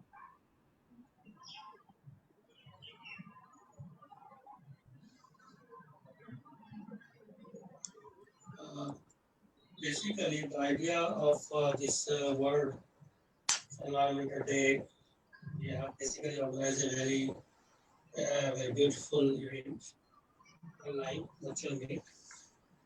And the concerns nowadays is that we already know that there is 4 types of pollution generally we call about. But the serious concern nowadays, environmentalists are now paying attention to radioactive waste. And this radioactive waste basically is collected from the hospitals, from the research laboratories, and radiology departments, where cancer and other kind of treatments are done. So the point is here that we all are concerned about the solid waste management, especially the radioactive waste will be the 4th most serious pollution in the near future. I hope that the presenter may address on this issue also, radioactive waste, and how we can manage this problem in the near future, because generally we say that radioactive waste is not a serious problem right now. In the near future, it will be the most serious problem. Otherwise, we have to pay attention to its management and how to minimize the use of radioactive material in hospitals, in research laboratories, and other places in the society. Thank you. Thank you so much, sir, for that insight. Thank you so much, sir. We now move on with the talk show, and I call upon the next participant, Krishna Rajesh Mande, representing Anadi Niketan, Maninagar, Ahmedabad, Gujarat School. Krishna. Thank you, ma'am. To walk in nature, thank you, ma'am. Thank you so much. To walk in nature is to witness 1,000 miracles. Good afternoon, judges, all the teachers, participants, and listeners. I'm Krishna Mande from Anand Niketan, Maninagar, Gujarat, and I'm going to talk about what our society can do to save our planet. As I said, nature is miraculous. Then why do we exploit it? When water was being sold for the first time in India, people said, are those people crazy? They are selling something that's naturally abundant. But now we all pay for water. Did we ever think that oxygen would be insufficient? In India, oxygen is smuggled for the patients. Friends, we have damaged our planet and we need to do something about it. In my audition video, I said I have ideas that are very different from a famous 3 Rs: reuse, reduce, recycle. Honestly, I'm sick of people providing the solution. Definitely we can do that. But what are the other things that we as an entire society can do? What can our governments do? Forest fires, animals dying, floods. How can we stop that? Have any of you heard about the hemp tree? It is a tree that is illegal to grow in most of the countries. We need to petition for it to be legal. You ask me why? Because 1 acre of hemp can make paper that is equivalent to papers made by 4 acres of other paper producing trees. Hemp is one of the few methods to make totally biodegradable plastic. It is believed to have 25,000 uses, some being fabrics, food. In fact, several cars contain hemp. And the famous Lipton green teas, they are also made with hemp. That is the plastic bag, the bags that contain the tea. Then you ask me, why is it illegal? This is known as the hemp conspiracy. Industrialists like DuPont, W.R. Hearst were paper producers and ink producers. They didn't want something like a tree to hinder their business. And so they spread the news that hemp is related to the drug marijuana, but they deliberately omitted the information that it was totally harmless for the health. People have since then fought for hemp to be legal. We too need to do that. Trump legalized hemp farming in 2018, but with limited production. With hemp, we can save thousands of acres of trees. Now, let's move on to other methods. India has 157 commercial airports and more than 4,000 malls, all these working day and night. Imagine the energy they consume and imagine the greenhouse gases they emit. There should be laws regarding this. Every airport should be able to produce at least 60% of its requirement, while every mall should be able to produce at least 40% of its consumption. Along with this, they can also have indoor plants. Now, you see, I'm talking about India, but this applies to the entire world. Every region can have renewable energy according to their resources. Coastal areas can go for water turbines, while countries like Germany and the Middle East can go for solar panels. People want to travel the world. France, Germany, America. Nobody talks about Bhutan. Bhutan's constitution requires the country's 60% land to be covered in forest. It is the only one country that has a negative carbon footprint. That country needs to be our inspiration. I believe new laws should be made that it is compulsory for every 2 citizens to have 1 tree in their yard. You may think, what about the people who live in apartments? Grow plants in your balcony. There are plants that produce oxygen day and night. Plants like money plant, areca palm, orchids, neem trees, tulsis. They are indoor plants and can also be used for decorative purposes, but they also absorb harmful gases and produce oxygen all time round. What about apartments with balcony, but they have very less space? There is a fern. It is called azolla. It is a species believed by scientists to have been a major reason for the ice age. A small amount of it can absorb a lot of greenhouse gas, and it makes the home really cool and fresh. So why not buy it? Imagine if every house has it, if every house is carbon neutral. If you truly want to help Earth, you can, no matter what. Just remember, we got no second planet. We just have one place we need to learn to be worth it and to express our gratitude in actions. Only once this happens, I'll be able to wish you all a really happy Environment Day. Thank you so much. Thank you so much, Krishna. Thank you so much, Krishna. I now request our judge, Dr. Munthal Mohammad Zaud sir, to kindly ask his question to Krishna Rajesh. Sir, please.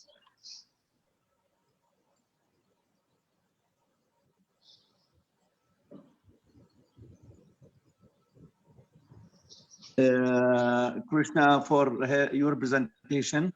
It's really wonderful. But I would ask you, like a small scientist, how can you convince your people or your community to follow the steps of Bhutan and be as Bhutan and follow what they have done to conserve the nature or the environment? How you can convince them?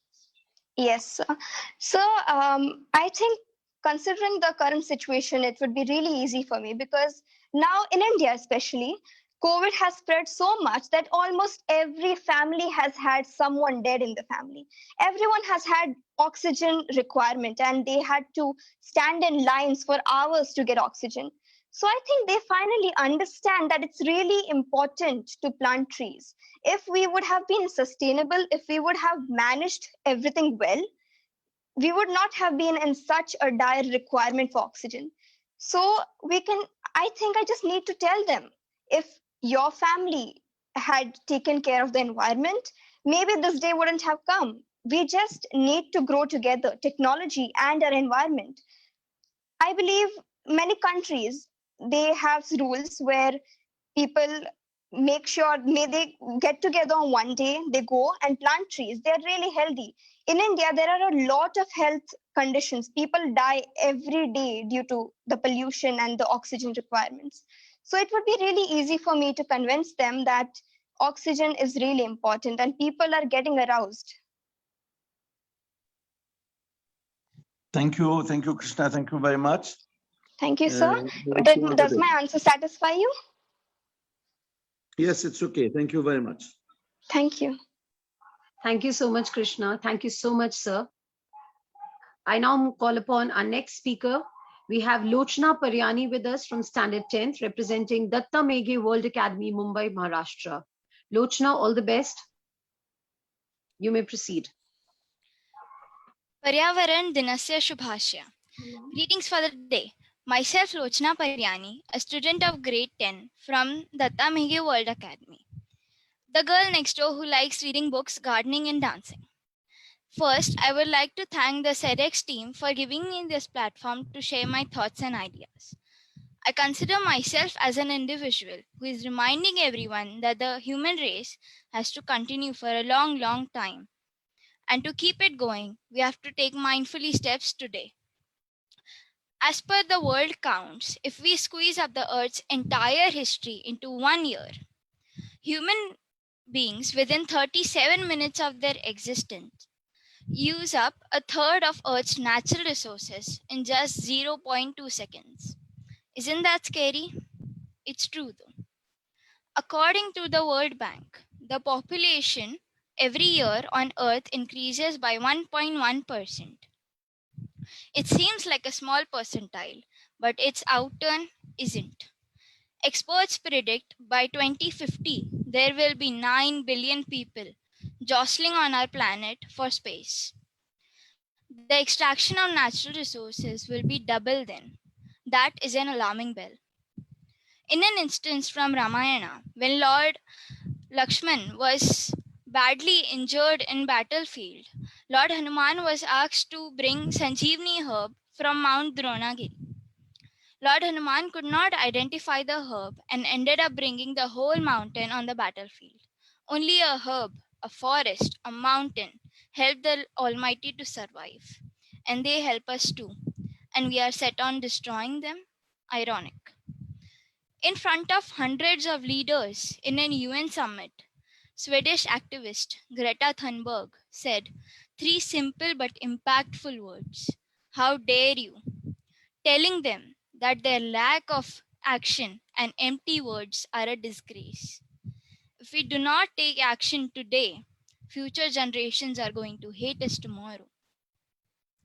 Today, each of our smallest habit is making large impact on the world around us. Real changes are required, not just from politicians or businesses or industries, but even from you and me. When we sit at a table like this, we truly understand how many of us are deliberately ready to help. The first step towards a change is awareness, which we are executing right now through the means of this podium. Yes, we are surely on the right track.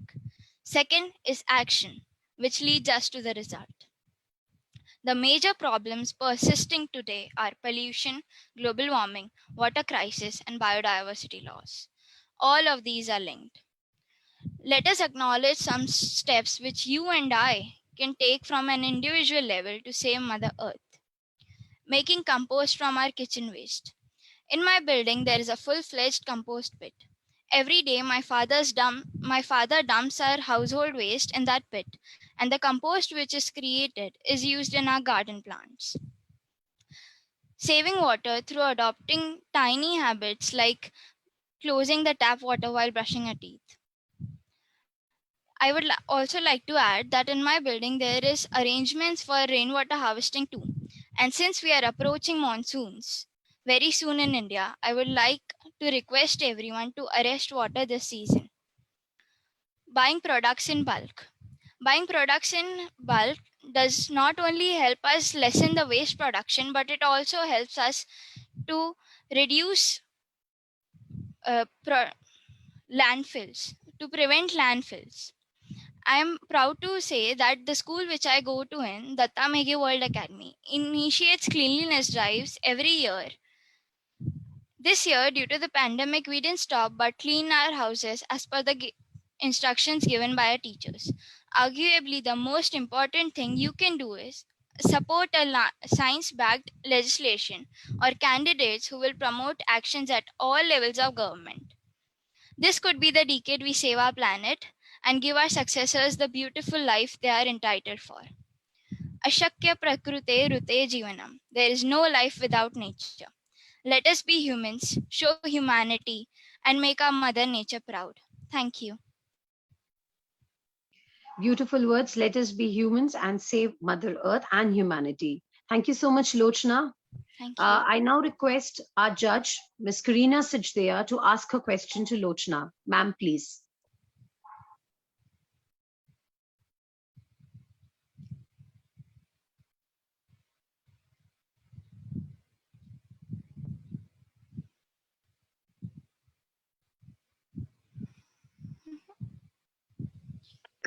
Hello. Thank you, Lochna, for your wonderful words. My question for you is, United Nations established 17 goals up to 2030. Do you think India will achieve these goals that time, 2030? In your opinion? Can you please repeat the question?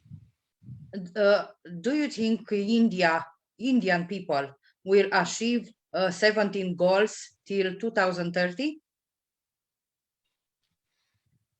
Yes, ma'am. Through unity and through taking steps together, Indian population can achieve those goals if we work together. Let me quote a famous saying by Jane Goodall. You cannot get through a single day without making an impact on the world around you. What you do makes a difference, and you have to decide what kind of difference you want to make. Today, we live in a world wherein each of our steps are very important. Our tiniest habits are affecting the world. So yes, through working together, we can achieve those goals. I like that you are positive in this thing. Congratulations. Thank you. Thank you, ma'am. Thank you so much, Karina ma'am, and thank you so much, Lochna. The positivity with which you said that India will be able to achieve the goals by the year 2030, I'm sure we will. I now call upon the next speaker. We have Pratham Tulsian from Standard 10th representing Gyanda Academy, Birganj, Province 2, Nepal.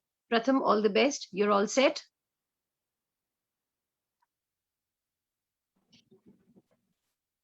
The greatest threat to our planet is the belief that someone else will save it. Greetings everybody, I am Pratham Tulsian, born and brought up in Nepal, currently studying at Gyanda Academy in grade 10. Since childhood, I have a keen interest in science and technology. Therefore, converting my interest into dreams, I want to become a software engineer. Generally, we speak about our strengths and weaknesses in our introduction. So without ignoring that point, my strengths are, I am a fast learner, good listener, positive thinker, and a caring person. For weaknesses, I don't talk much about it. Rather, I try to convert my weaknesses into my strength. So this was all about me. Without wasting much time, let's begin with the topic, Save Mother Earth.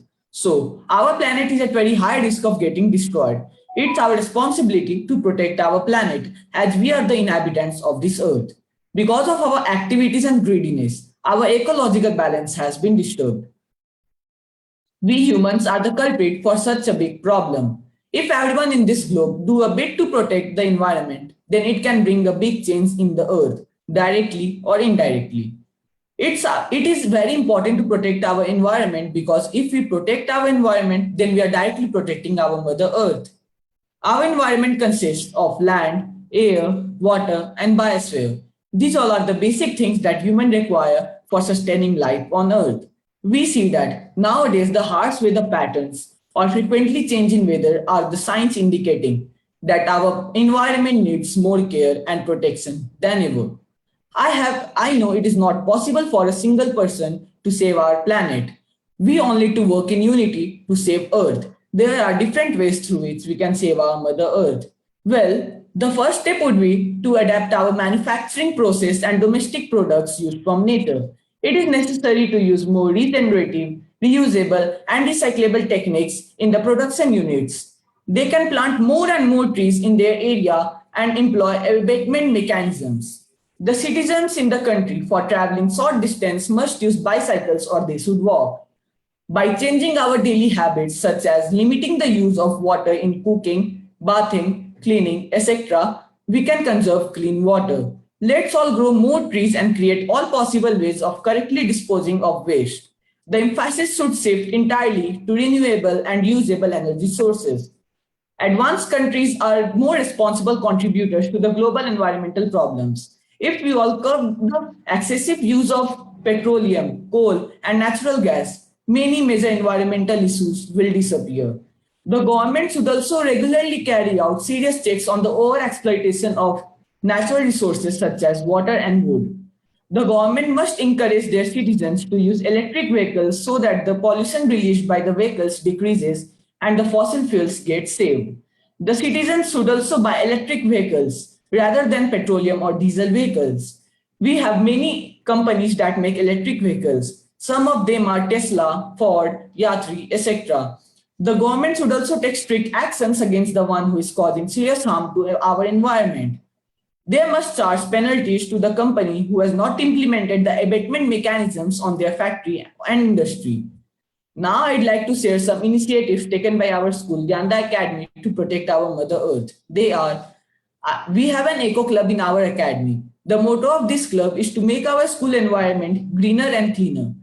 We have also planted many tree saplings in our school empty areas. Our school conducts workshops and assemblies to ensure that students and faculty are motivated and aware to save environment and the earth.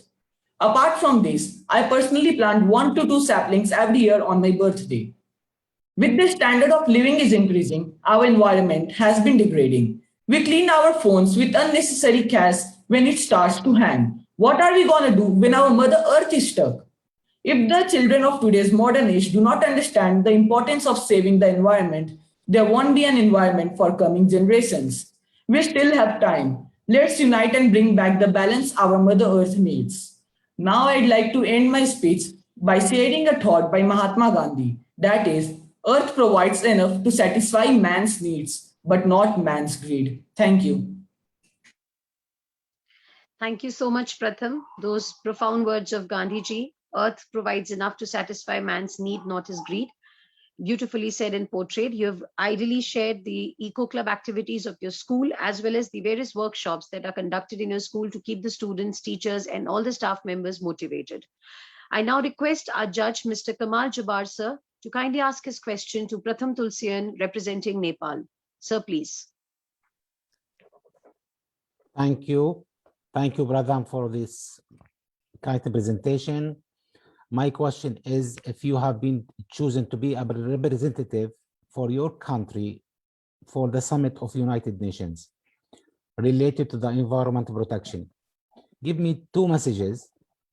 Can you say in the global meeting to convince and to ask all the presidents, kings to promote their efforts and protect the environment? Sir, can you please repeat? If you have been chosen as representative for your country to talk in the United Nations, yes, give me 2 messages. Can you say in this meeting? So if I, thank you, sir, for your question. And the 2 messages I would say in the meeting in United States that, first of all, we need to make sure that every factories and industries have installed the plants and all the abatement mechanism that reduces pollution. Like factories and industries produce many harmful pollutants which create our atmosphere polluted. So if they and we need to take a strict action and install every abatement mechanism in the factories and industries, then the pollutants which are released in the atmosphere will decrease and the environment gets polluted free. And the second would be to say to allow citizens to buy electric vehicles and to install everywhere, like we have petrol pumps in such, we should have electric. We should have a pump for electric cars so that the citizens can charge their vehicles, electric vehicles, and travel for long distance. The major problem that is happening is due to carbon dioxide. The global warming is increasing and the glaciers are also melting very much and the water level is rising. Thank you very much. Thank you so much, Pratham, and a big thank you to Kamal Jabbar sir for his question. I'm sure he's given you a satisfactory answer. Thank you, sir. Yes. I now request our co-judge for the day, Mr. Izzat Hassan sir, to kindly address the virtual rendezvous and share some light on the current topic today. Izzat Hassan sir, if you could please speak to everybody. Sir, please.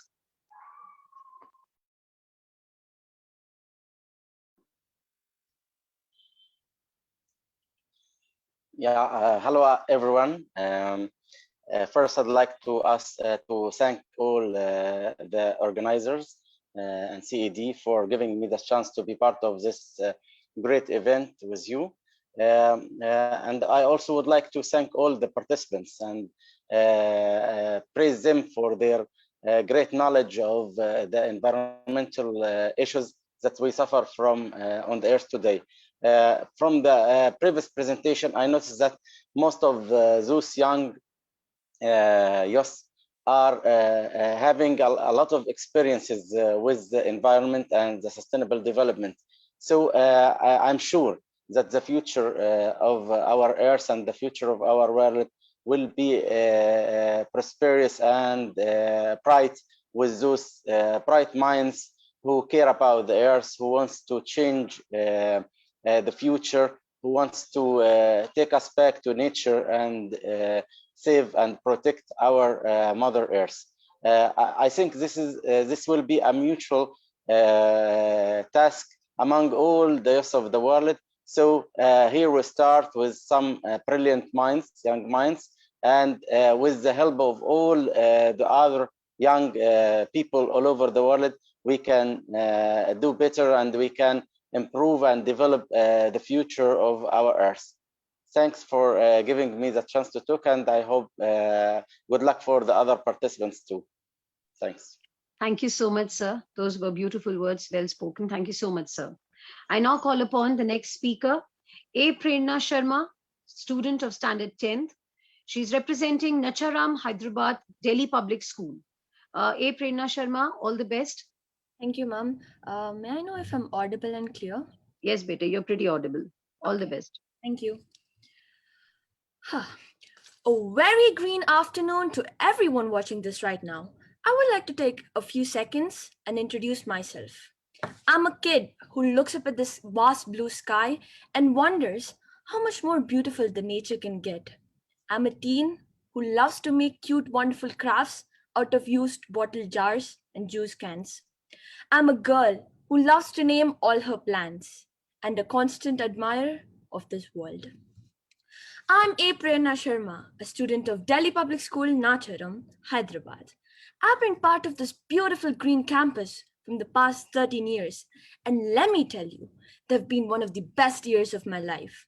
Our school, being a green school certified by Guinness World Book of Records, has always encouraged us to play our role in saving Mother Earth. Our chairman, sir, Shri M. Kumaria, principal ma'am, Sunita S. Rao, along with our vice principal ma'am, Nandita Sunkara, and overall coordinator, Hema ma'am, made sure that all the students take their step towards saving our earth by taking part in initiatives such as Harita Haram, where thousands of samplings were given out, installation of rainwater harvesting pits by grades 5 and 6, Sparrow Project, Hussain Sagar Lake Cleanup Drive, and whatnot. We brought up with such culture, completely realize and respect the role of us in the planet and our duties as part of this supreme natural ecosystem. I will forever be indebted to my school for inculcating such value system in me and for making me who I am, a little environmental warrior. Now, I would like to start with a few words by our wise old chief Seattle, who has touched many hearts and ignited this burning urge in thousands to save our Mother Earth. Teach your children what we have taught our children, that the earth is our mother. Whatever befalls the earth, befalls the sons and daughters of the earth. This we know. The earth does not belong to us. We belong to the earth. We do not weave the web of life. We are merely a strand in it. Whatever we do to the web, we do to ourselves. But read the news on any given day and you'd think we were all soon to be goners from the climate change. News stories and reports regularly reveal all the ways humans are trashing the planet and at an unprecedented rate. You don't have to be a Superman or a Wonder Woman to become an environmental warrior. Something as simple as turning off the tap while you brush your teeth or planting a sapling every month can make a huge difference. In fact, a healthy lifestyle and an eco-conscious living often go hand in hand. Extra bonus, being eco-friendly is often easier on the wallet too. So today, I would like to talk about these tiny steps we can make to help save our Mother Earth. Cycle to work. One study found that half of all the car trips were less than 3 miles. Given the short distance, cycling or walking could easily substitute for 41% of these trips, saving nearly 5% in carbon emissions. Create a compost pile. You don't need to live on a farm or even have a big backyard to try this eco-friendly disposal method. Carry your cups. As just one example, coffee shops like Starbucks blows through 8,000 paper cups a minute, which adds up to more than 4 billion cups a year. Here's why carrying your cup, like I do, can make a huge change. Reduce, reuse, and recycle, the 3 famous R's. It may be tempting to toss every juice bottle and peanut butter jar, but you can easily repurpose plastic and jar. Think of them as free containers to plant seeds in, store the rice, nuts, and other bulk goods you stocked upon, or to hoard all the extra pennies you saved by recycling. Or you can add in a punch of creativity and make crafts out of them, just like this one over here. I've made a lantern out of the jar, a juice jar which was broken, but now it ignites, it lights up my room and adds to the ambience. So the next one, be more energy efficient. While we're not suggesting that anyone toss their washing machines and revert to the washboard, an upgrade may be in order. Modern appliances are significantly more energy efficient than those manufactured even 10 years ago. Thus, look for the Energy Star label while buying new appliances. Last but not the least, treasure the trees. Plant a new sapling every occasion. Like this one. I named this Mahi. It's a money plant, and I got this buddy here on my 15th birthday. It's really fun to have a buddy growing along with you throughout your life. Saving the planet seems like an impossible task, but if everyone does just a little bit, we can make it possible. I would like to sum it up with a small demonstration here. In my hand, I have a piece of thread, which I can use to tie up paper, boxes, and whatnot. Now, as a human, let's say greed takes over me, and I think if I stretch this thread out a little bit, I might be able to tie better.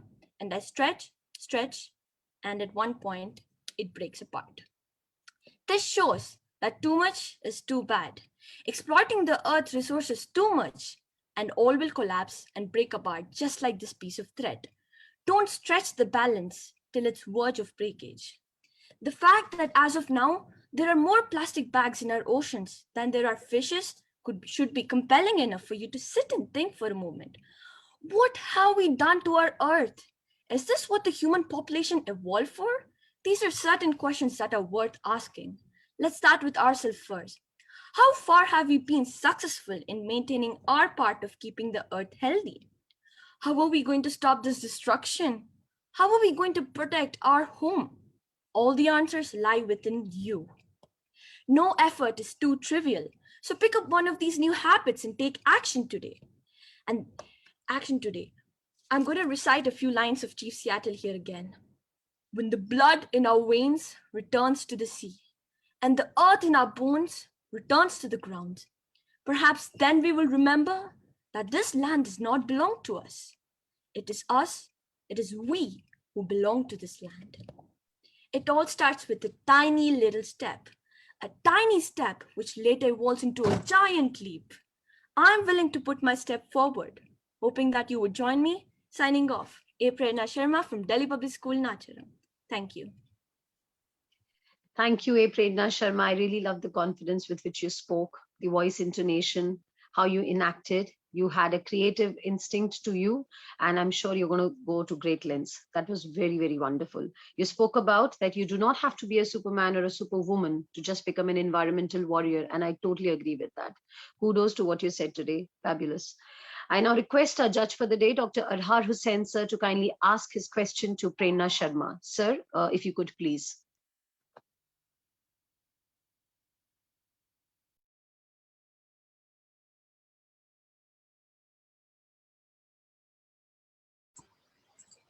Thank you, Prerna. Your focus was on quality of air and plantation, and you have basically given a visual demonstration also. What you said. My very, very simple question. Side in air is only 0.03%. Minor increase and decrease, it can impact on the mother planet.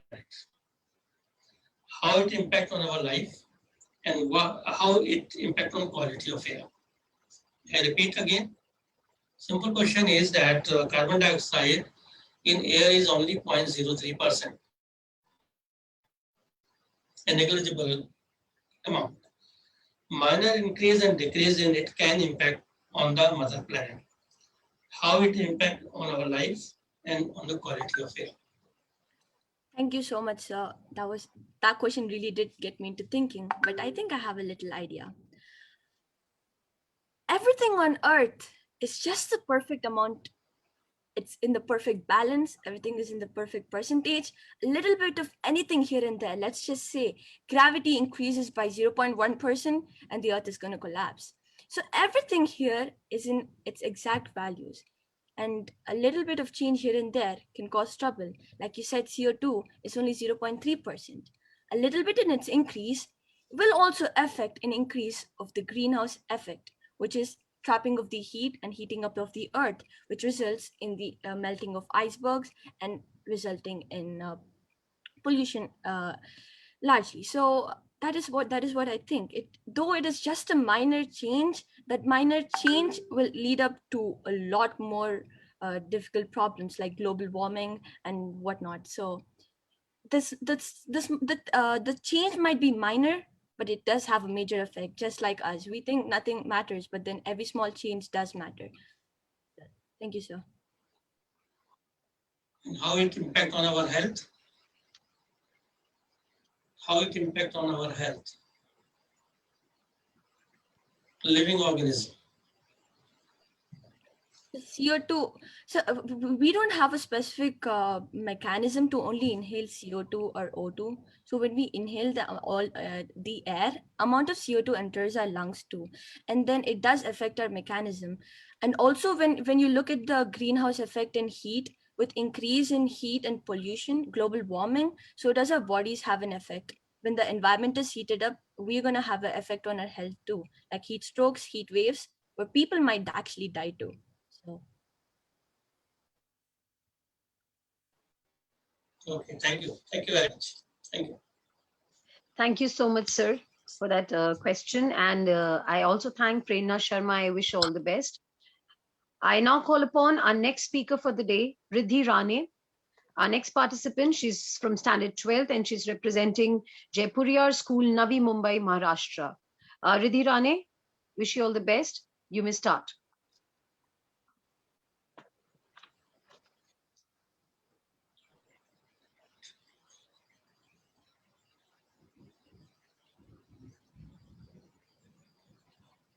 I request Riddhi Rane, representing Jaipuriyar School, Navi Mumbai, Maharashtra, to kindly start with her note.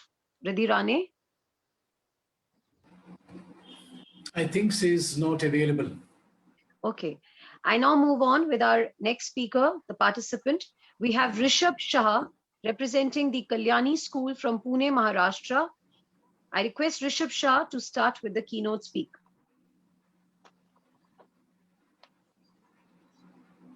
Rishabh Shah from Standard. Yes, ma'am. Thank you, ma'am. Riddhi Rane, am I audible to you?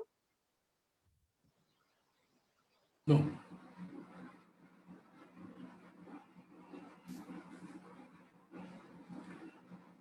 Riddhi Rane, then he has to unmute. Yes. Got it. Yes, ma'am. Hello, ma'am. Okay, we have Riddhi Rane with us.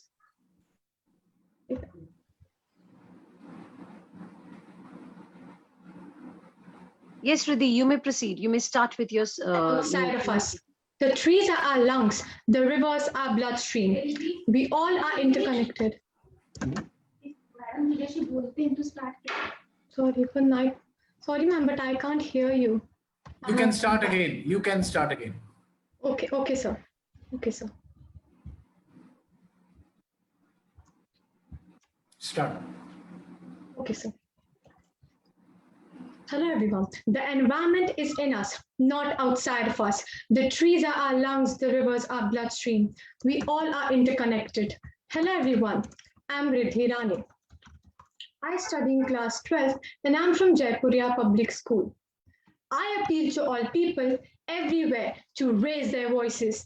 We have to respect the earth. Rapid decline in biodiversity and increasingly polluted skies and seas in many parts of the world, we see the heavy hand of humankind. There are plenty of things you could do every day to help reduce greenhouse gases. The entire ecosystems are collapsing. We are in the beginning of a mass extinction. We are losing our precious biodiversity, beloved species of flora and fauna due to our unchangeable actions. All of this is because of global warming, melting glaciers, rising sea levels, and drowning oceans. We are setting up an irreversible chain reaction beyond human control. Every fraction of a degree matters. Change in even a degree of temperature can result in disruption of the entire climate cycle. Due to the increasing population, resource depletion has occurred, leading to deforestation, increased greenhouse gases from carbon dioxide emissions. The transportation sector contributes heavily to air pollution as cars, planes, and ocean vessels use fossil fuels to release carbon dioxide and other gases. Human intervention in the environment jeopardizes the supply of clean water.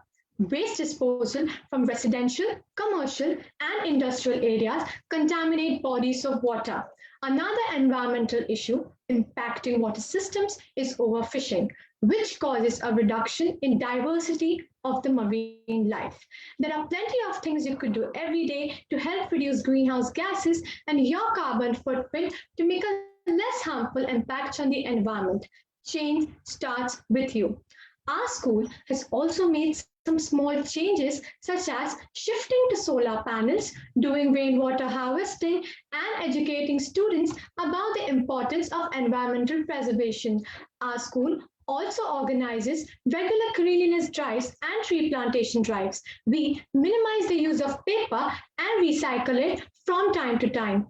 We also emphasize on garbage separation and have switched to long-lasting light bulbs such as LEDs to optimize the usage of electricity.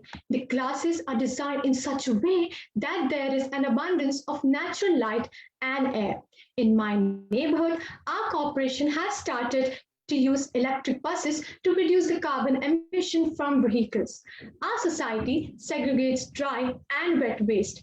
From the dry waste, they separate plastic, paper, and metal, which are later sent into a recycling facility. We also have a compost bin in our society where biodegradable things are converted into manure for later use in gardening. We all optimize the usage of water in various ways. I encourage the use of carbon hydroelectricity, forest management, control of greenhouse gases, promote the production of biofuels, use hydroelectric power plant to generate electricity, and use solar energy to heat water. Our mistakes, such as excessive use of electricity, deforestation, industrialization, disposal of sewage directly in rivers and canals, harmful discoveries of polythene, etc., are causing environmental damage. We have to create a sustainable and eco-friendly atmosphere.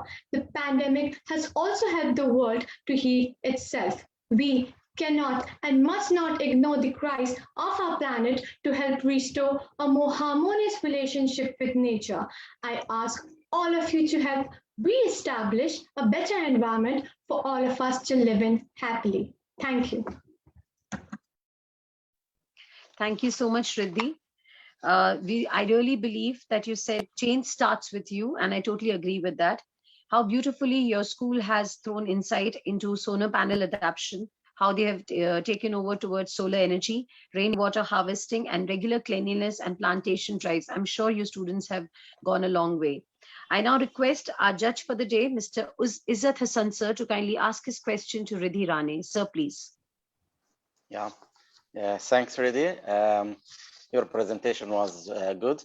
And you talked about the bad effects of the climate change and so on, and how can we try to solve it. Okay, so my question for you, are all these efforts done nowadays enough to stop these bad effects, or we need to exert more efforts to stop the climate change and all its bad effects? And what more efforts should we do? Sir, as I previously said, we should stop deforestation. There are plenty of things we could do to stop climate change.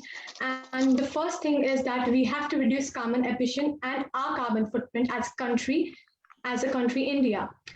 And we have to stop using plastics and everything like that. We should also stop burning plastic because the gases are also emitted, such as methane, chlorofluorocarbon, and gases like that. We should also stop using the air conditioners for a long time or fridge for a long time, as they emit chlorofluorocarbon and methane gases, which are extremely harmful for the environment, as they are trapped inside the Earth's atmosphere and they heat up the Earth's temperature, which is very bad for the environment. So I can say that we have to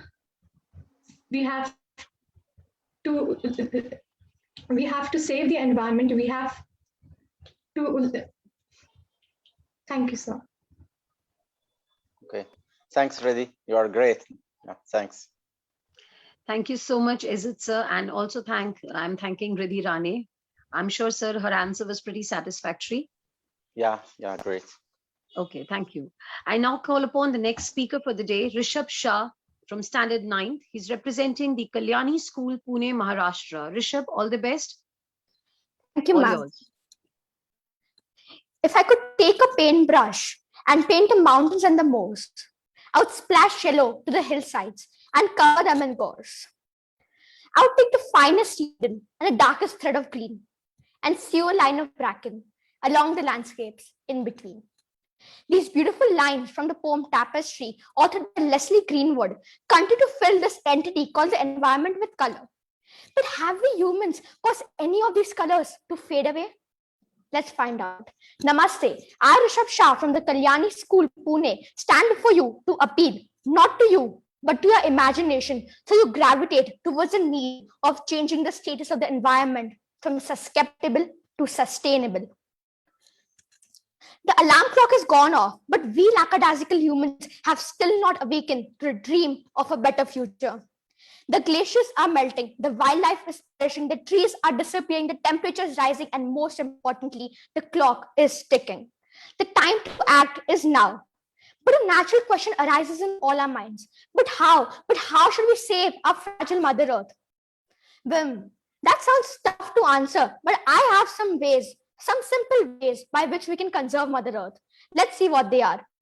As cliche as this may sound and as overused as this phrase may be, but it's going to have far-reaching effects to our environment in the future. And this phrase is the 4 R's. That is refuse, reduce, reuse, and recycle. This technique constantly reminds us to refuse what is not required, reduce our consumption, reuse what we can, and make our necessities available creatively by using our surroundings. And the best part of using the 4 Rs, everything is present in our immediate surroundings. For example, I personally am really fond of origami, art, and craft. So I'm constantly making paper bags from old newspapers and also bird feeders from plastic bottles. Everybody can take such small steps towards a sustainable future. Water scarcity has become a talking point today. Constant urbanization has led to a disturbance in the water table. I'm sure most of us are aware about the Bhopal gas tragedy or the Visakhapatnam gas leak. But what we all miss to see beyond the news is that many people living there today still face a scarcity of fresh and clean water. Aren't these examples from my everyday life enough to alert us that the situation is bad and it can become worse? Just think. For this, to tackle this, we need to adopt sophisticated mechanisms such as rainwater harvesting. But is this conservation of water limited to the idea of huge mechanisms such as rainwater harvesting? Is it? No. Water conservation can happen from our immediate surroundings. For example, all the wastewater from the ROs can be transferred for watering plants and also for washing cars, utensils, and much more. During the annual Mad About the Environment event hosted by my school, I and some of my friends were involved in the making of a rainwater harvesting model. It was a really nice experience for me. Just as water scarcity and resource consumption are problems, land pollution, land degradation is something which is increasing at an alarming rate. Land, as we all know, is a gift of Mother Nature. And I must mention, one of the finest gifts given to humanity. Land allowed early civilizations to prosper and paved way for our own existence. But today, after centuries of evolution, we are allowing the same land to perish. In the name of what?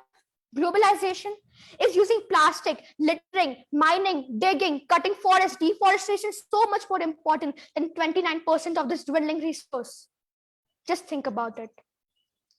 We need to adopt techniques such as land reclamation and also develop more sustainable farming practices. Not to mention, we have to promote world-changing ideas such as soil testing. So we see that to protect, to foster, to fire our environment, we do not need to stop globalization. We do not need to stop our evolution. But instead, we need to develop systems so sophisticated that they help us achieve the idea of ecological balance. That is our capability and ability to use nature so judiciously that we are able to give back what we take. So let's do it. Let's come together and let's pledge to arise, awaken, not stop until the goal is reached. And let's unite, not for ourselves, not for our greed, for her who has given us so much. Mother Earth. Thank you. Thank you so much, Rishabh Shah. Very assertively and confidently, you have highlighted the important points. You spoke about moving from skeptical to sustainable environment, attracting our imagination towards saving the environment. The so-called cliched 4 Rs, reuse, refuse, reduce, reuse, and recycle. We have to adapt it into our lifestyles. Yes. You also threw light on the Bhopal gas tragedy and the Visakhapatnam leak. You spoke about the problems of water scarcity, resource consumption, and the land pollution. I really appreciate how well and how beautifully you spoke. Thank you so much, Rishabh. Thank you very much, ma'am. I request our co-judge for the day, Ms. Nandini Dikshit, madam, to kindly ask her question to Rishabh Shah. Rishabh, I hope you're ready. Ma'am, yes, please. ma'am, I'm ready. So, Rishabh, very nice presentation. Thank you very much, ma'am. Relate the water pollution and land pollution. So, my question is, can you relate water pollution and land pollution? Like how water pollution can affect land pollution? Can you relate that? Yes, ma'am, sure. Ma'am, I would like to take the example of India at first. Ma'am, India is dependent. India is an agrarian economy, ma'am. It is highly dependent on agriculture, ma'am. So, ma'am, I feel that India means if the water gets polluted, ma'am, the crops will get destroyed, ma'am. If the rain is acid, this crops will get destroyed, and it will have a direct impact on our economy, ma'am. It will have a direct impact on our land, ma'am. And apart from that, it's not only pollution and land pollution, ma'am, they go hand in hand. For example, land pollution, ma'am. If the soil is more acidic, it can lead to eutrophication in water. It can lead to more algae bloom in water, which is not only which is really poor for the environment, not only for the environment, for even our health, ma'am. So we see that all the aspects of the environment, all the facets of the environment go hand in hand and go together, ma'am. So if one is affected, the other gets severely affected, just that, ma'am. Okay. So what solutions would you recommend to solve this problem? Yes, ma'am. Today in the world, we have we have highly moved forward in technology. Developing more sustainable farming models, it's not that tough. So if we develop more sustainable farming models, we'll be able to stop the process of eutrophication, algae bloom, and we can prepare, and we can we can also help our health system, ma'am, by not polluting the water. Apart from that, we can promote the ideas of soil testing, and ma'am, such small things like the 4Rs, adopting them into our daily life, and collective action can lead to a better future. And apart from that, we need to stop we need to use biodegradable items and stop the use of non-biodegradable waste. For example, like when we move on highways, we are usually given a slip, ma'am, and that's thermal paper. And when that paper is the utility of the paper is used, we throw it away, and that paper is non-biodegradable. It takes hundreds of years. And the use of fast tags, ma'am, today, if we increase the use of fast tags, that paper can be eliminated. Such small steps, if everyone picks it up and everyone does collective action, ma'am, we can move towards a more sustainable future. Okay, Rishabh. Thank you. Thank you, ma'am. Thank you so much, Rishabh. And thank you so much, ma'am, for that question. And you answered, Rishabh, extremely confidently and very well. Thank you so much, Rishabh. All the best to you. I now request our judge for the day, Nandini Dikshit, madam, to kindly address this virtual meet and share her views on today's Environment Day, and just guide the students and encourage them. Nandini Dikshit, madam, if you could speak, ma'am. Thank you.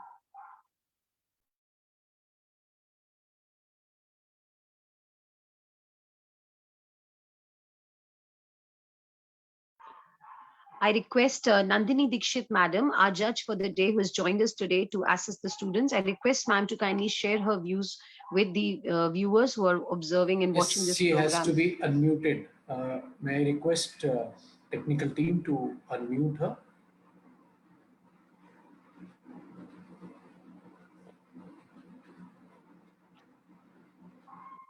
These are all some technical glitches happen. Sometimes it is important.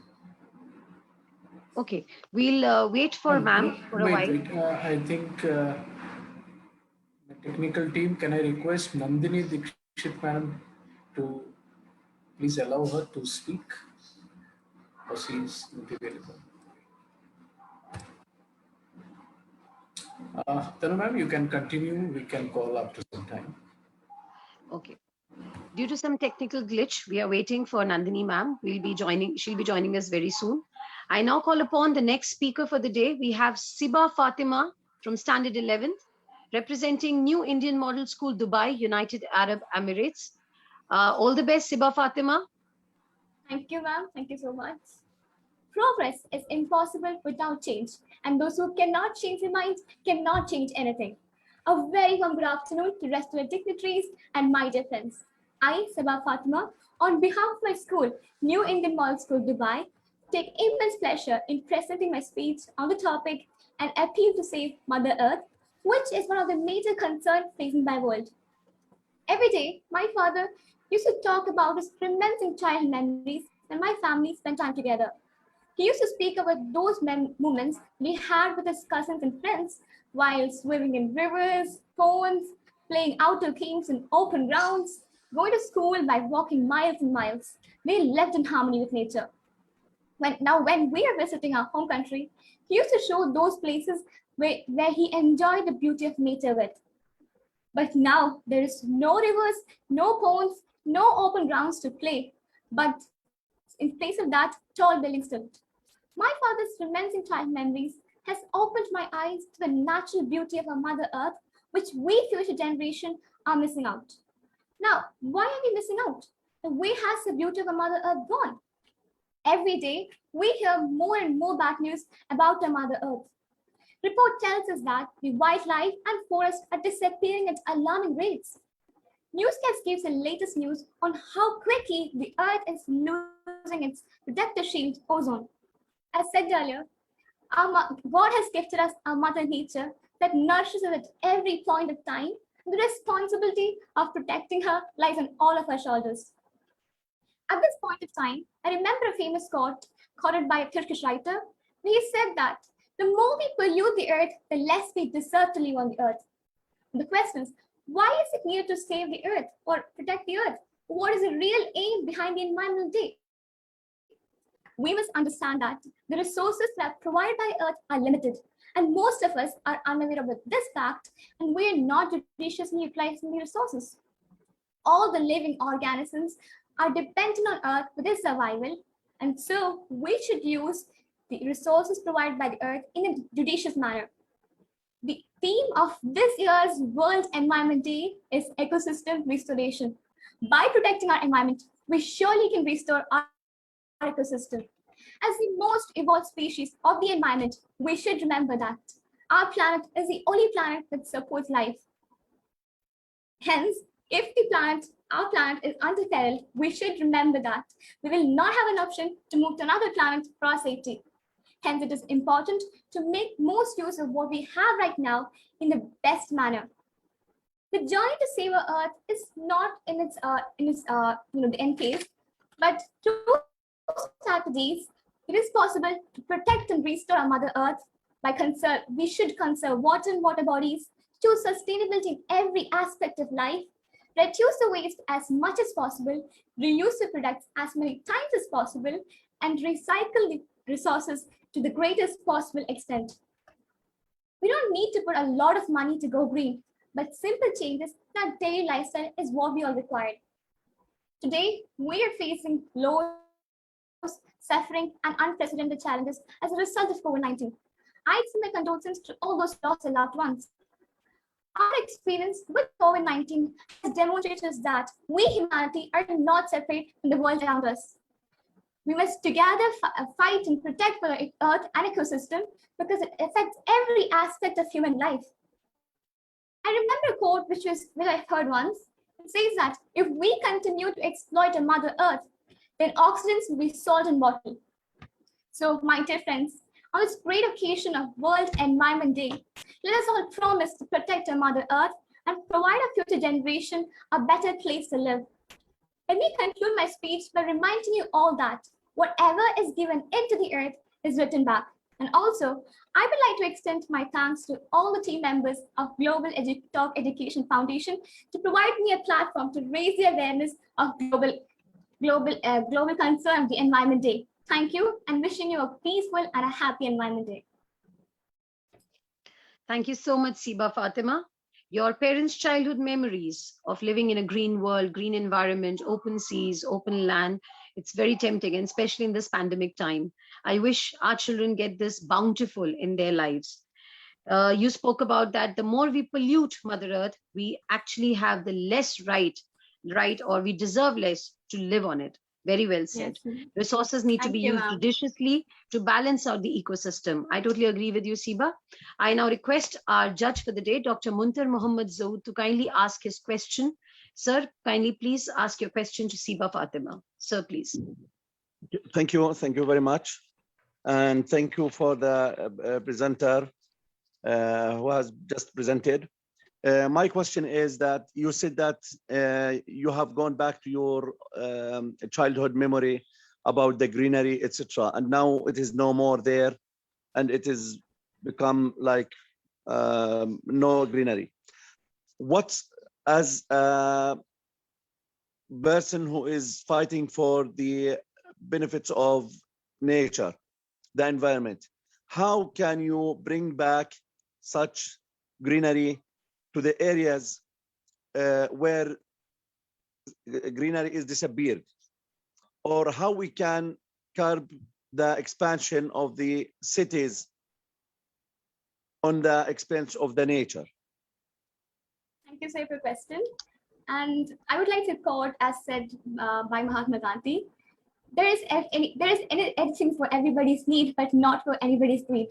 And also, I want to say that to preserve the scenery of our environment, we still have to do afforestation, grow more trees in large scales, protect our Mother Earth by growing trees. It is very simple to grow a tree, but we people are refusing to do that. At the same time, we can say that due to the more selfishness, I can say that because of the human beings is what these societies are developing for more. People are wishing to have more developments because they wanted to have a life where they can get everything, but it's not like that. It is must that we need developments, but at the same time we should remember that we also have to protect the environment because we are born to here, and this is a play we're inherited here, and this is our mother nature. So it is must, even though we have technology, we have to protect our Mother Earth. Okay, sir. Thank you so much, Siba. Sir, is that Thank answer you. satisfying enough? Yes, thank you very much. But I would like to ask here, even though we have the technology and we can like do many things with technology, but we are unable to save our planet. What do you think about that?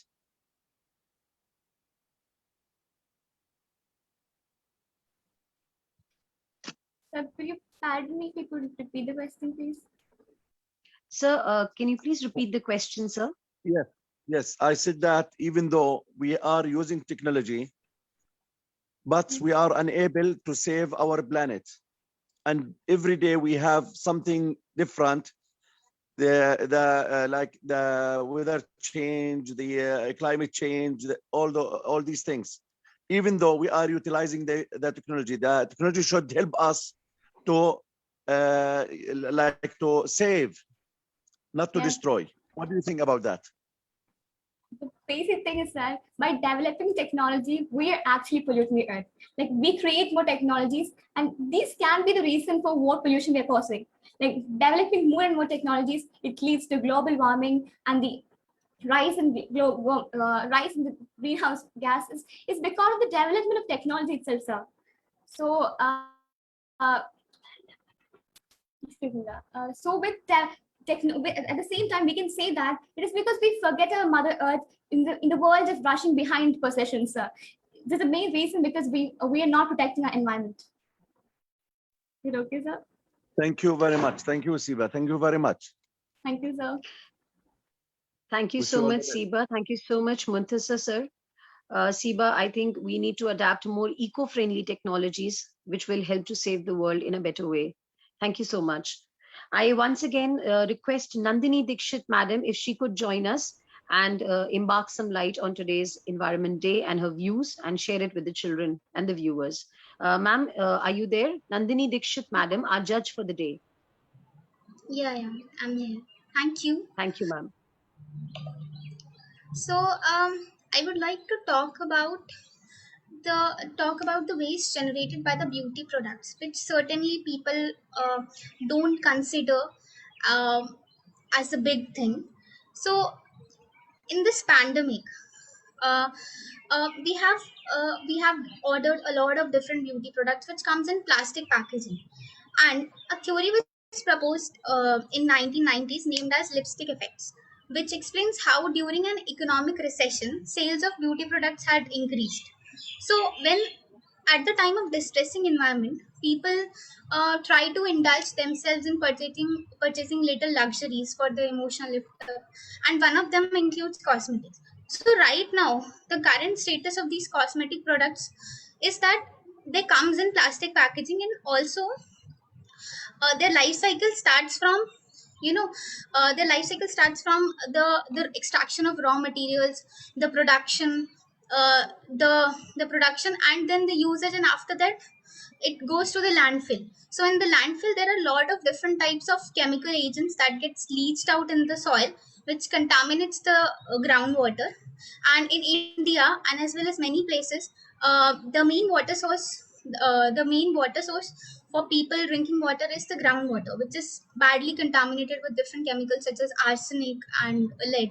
So, and a research from Garnier has also shown that millions of people don't recycle their bathroom products, which clearly depicts the poor management of the packaging waste. So at the end, I would like to say that in this pandemic where we are generating lot of plastic waste, we should choose sustainable methods for beauty products, such as we can go for natural things, and we can also try to get indulge in shopping with those companies who are actually moving ahead with recyclable packaging, such as Dettol recently has launched recyclable hand wash, recyclable packaged hand wash, and also Coca-Cola is also doing such kind of things. So it's our responsibility to indulge ourselves into such kind of things that can um, can actually solve the environmental problems through smaller actions. So that's it from my side. Thank you. Thank you so much, ma'am. We as women seldom realize the amount of wastage and the amount of pollution we are creating by usage of these beauty products. Thank you so much. And we need to understand that in distressing environment and distressing time, we need not indulge in luxuries that are otherwise creating more problems and distress in the coming future, because it is going to the landfill and it is definitely contaminating the groundwater and areas surrounding. Thank you so much, ma'am, for those insightful words, and thank you for the vision. Thank you so much. I now call upon the next speaker. We have Shivani Anup Nair participating from Standard 10th, representing Sunrise English Private School, Abu Dhabi, United Arab Emirates. Shivani, all the best. You may start. Thank you, ma'am. Ma'am, I just want to confirm, can you hear me? Yes, I can hear you. Okay, thank you, ma'am. No one owns the water. No one owns the lands. No one owns the oceans. No one owns the sands. These are given by our mother. The planet provides for free. Only by hands of the greedy does the earth require a fee. Good afternoon to all the dignitaries, organizers, fellow participants, and the viewers. First off, I would like to convey my wishes to all on this occasion of World Environment Day. Now, to introduce myself, my name is Shivani Anup Nair. My hometown is God's own country, Kerala, in India, but I have been born and brought up here in Abu Dhabi, capital of the United Arab Emirates. About my hobbies, I have been learning classical dance for 9 years and training for black belt in karate. I am a grade 10 student from Sunrise English Private School, Abu Dhabi. Having got the honorable opportunity to become the head girl of my school for this academic year, I believe that I have a sense of responsibility towards my fellow peers, just like my responsibility towards Mother Earth and our beautiful environment. Beautiful, unfortunately, doesn't sound like the right word to describe the present condition of our surroundings. Pollution kills more than 100 million mammals. Plastic and other garbage dumped in the ocean every year is roughly around 14 billion pounds. Species have been declining in numbers, with many becoming extinct. More than 2/3 of forests have been cut down or damaged. Honestly, I could go on with this list all day. It is essential for all of us to realize that every little deed matters when it comes to saving the environment. So, I would like to discuss some steps that I think can help save Mother Earth. Number 1, single-use plastics. The disposal of plastic in oceans have greatly threatened marine species. And the sad reality is that not everyone can live a 100% plastic-free life. But what each of us can do is eliminate single-use plastics. Things like plastic straws and utensils, which can only be used once, fill up 18.5% of landfills. Carrying reusable cloth bags, steel bottles, and purchasing products in paper packaging are great ways to avoid such plastic in our day-to-day lives. Number 2 would be saving paper. One of the best ways in which humans have helped save the environment is through evolution of technology. Internet, apps, and websites, which allow us to access books, take notes, and send documents digitally, greatly help to reduce paper usage. The ongoing pandemic, which has compelled most of the people to work from home and students to take online classes for about a year now, has resulted in reduction of paper usage by almost 35%. We can sustain this even after the pandemic if electronic devices are availed at affordable prices and schools provide online resources. Number 3, food wastage. Food is wasted around the world for a variety of reasons. Global reasons like bad weather, processing problems, overproduction, and unstable markets, as well as household reasons like overbuying, improper storage, wrong cooking of food, etc., all contribute to wastage. Approximately 1.3 billion tons of food is wasted every year around the globe. We can easily prevent this problem by buying only what is required, fresh produce, and composting biodegradable food scraps, which becomes highly useful for the soil. These are just a few of the many things that we all can do for the betterment of our Mother Earth. You can always learn more ways to contribute to our nature by attending webinars and reading articles published by several eco organizations around the world. My school has put forth great efforts to spread awareness about a greener lifestyle. Students from various grades are involved in the Eco Club of our school, known as Green Audit, which consists of air, water, land, energy, and waste audits. Members of each audit ensure that sustainable actions are taken in each of these fields. As part of the Plastic-Free School Challenge, the school urged students to replace all plastic tiffin boxes and water bottles with steel ones since 2018. Organic farm, vegetable garden, microgreen, hydroponics, etc. were all implemented in the school in the following years. Various campaigns like Save the Planet, Fish Awareness, Beach Cleanup, etc. were also conducted outside the school. Being a Green Audit member myself, I have also got the opportunity to take part and receive awards on behalf of the school from prestigious organizations like Jane Goodall's Roots and Shoots and the Emirates Environmental Group. Before I wind up, I would like to say that if we call the Earth our planet, then it is our responsibility to take care of it. Let every breath, every word, and every step make the Mother Earth proud of us. I would like to express my sincere gratitude to the SET Global team for providing me with this wonderful opportunity to present my views on this platform and to all of you for taking the time to listen. I pray for all of you and your families to stay safe and healthy during these challenging times. Thank you and have a nice day. Thank you so much, Shivani. I really appreciate all your endeavors in your school and as you're a member of the Eco Club of the school. I wish you good luck in your future endeavors. You also quoted that we do not own anything on this planet. It all belongs. It's the sole ownership of Mother Earth, and we all need to respect that. I now request our judge, Ms. Karina Sajeda, ma'am, to kindly ask her question to Shivani Anup Nair. Ma'am, please. Thank you. Hello, Shivani. Wonderful words, wonderful thoughts from you. I am very happy and proud to see so many children who will be tomorrow our future, well informed about environment. First of all, I want to ask you, what do you want to become when you will finish your school? Ma'am, according to me, as my career, I would like to become an orthopedic doctor. Okay, so from this position, can you save environment? Can you do something for environment? Definitely, ma'am. That's a great question. I think that if you become a doctor, an engineer, or basically any career that you choose in this world, there is always a way to link it to the environment. For example, as a doctor, I would be helping my patients to get rid of their problems.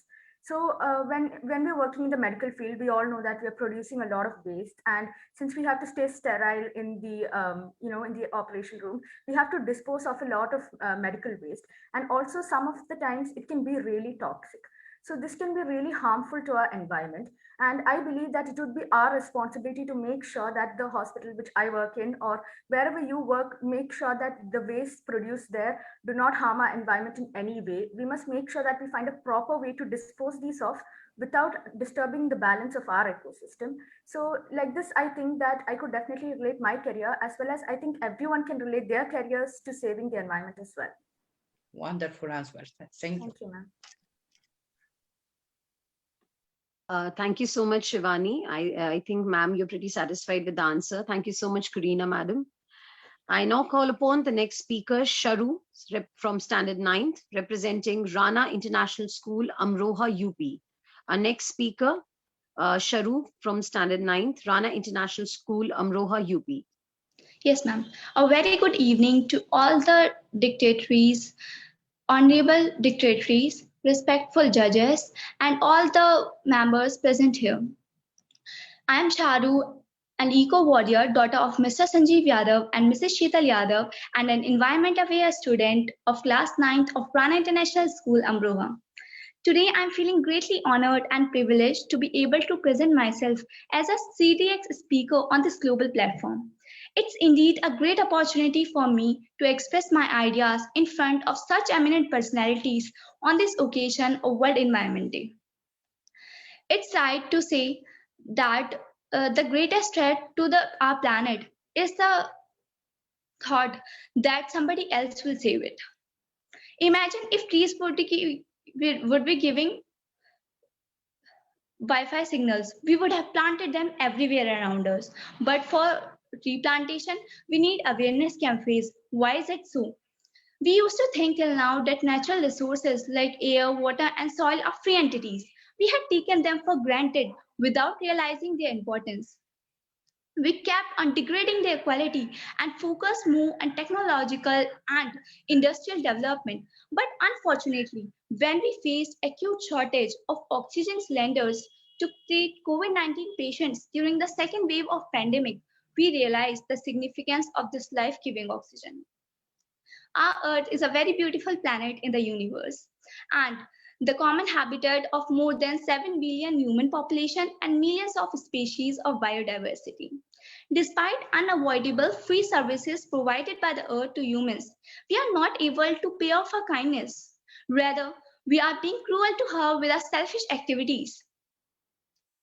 Every day, we produce tons of degradable and non-degradable waste. Smoke and harmful gases from industries are suffocating our Mother Earth. The burning issues in the world at present are the greenhouse effect and the climate change. Now, I would like to draw everyone's attention to the recent cyclone, Taukte, which originated in the Arabian Sea and affected many people of the states of India and causing havoc to life and property.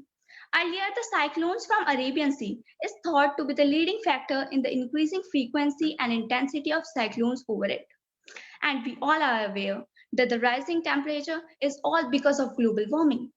Nobody in his sense would ever suggest that we should abandon development for the sake of ecological balance. The crux of the issue is how to maintain developmental and technological development without jeopardizing the ecosystem. Climate change is a danger no country, including India, can afford to ignore. But our motto should be sustainable development. Solutions to environmental problems are not impossible for superior creatures like humans, but we sometimes think that somebody else will save the earth. To save our planet, we youngsters have to come forward. We can appeal our government to carry government development policies. Stress should be given on proper implementation of schemes. People can also be made aware, but the first step should be ours. Thus, for the sustainability of our planet and to protect it from deterioration and to hand over a clean and green planet to our future generation, we have to take initiative. Maybe our single efforts seem to be very small, but if thousands of people will unite together, then one day it will be a drastic step to save our Mother Earth. It's high time to make the proper strategy for sustainable environmental management. The COVID-19 pandemic has elicited a global response and made us united to win against the virus. Similarly, to save this earth, the home of humans, we have to be united and work upon it the same.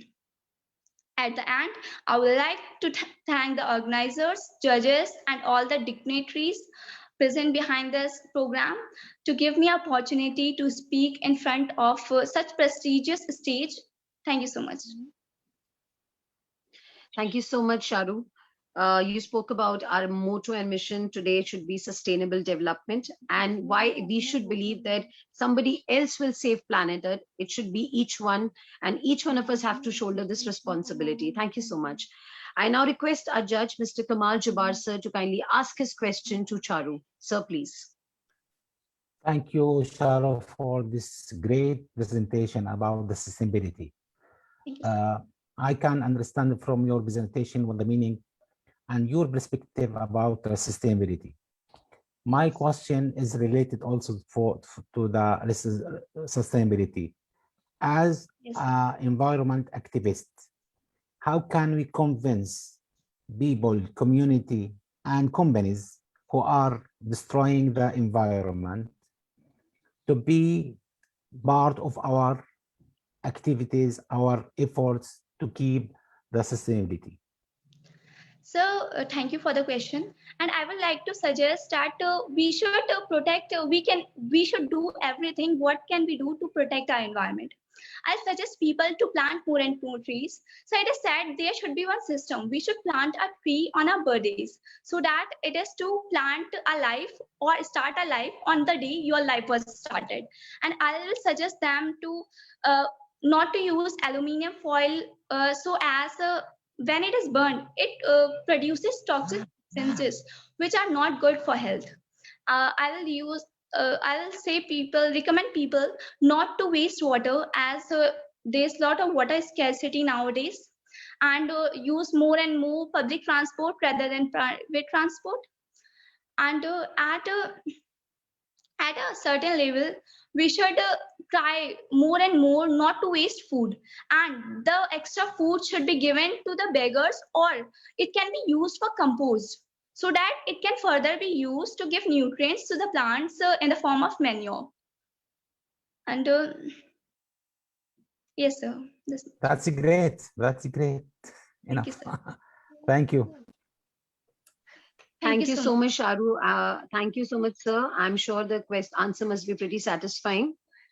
I now request our judge for the day, Mr. Kumar Jabbar, sir, to kindly address this mutual meet and share his views on the World Environment Day. Sir, please. Thank you very much. In this very important days for all over the world, for all people and for the earth and the environment, I want to talk about the responsibility of protection the environment.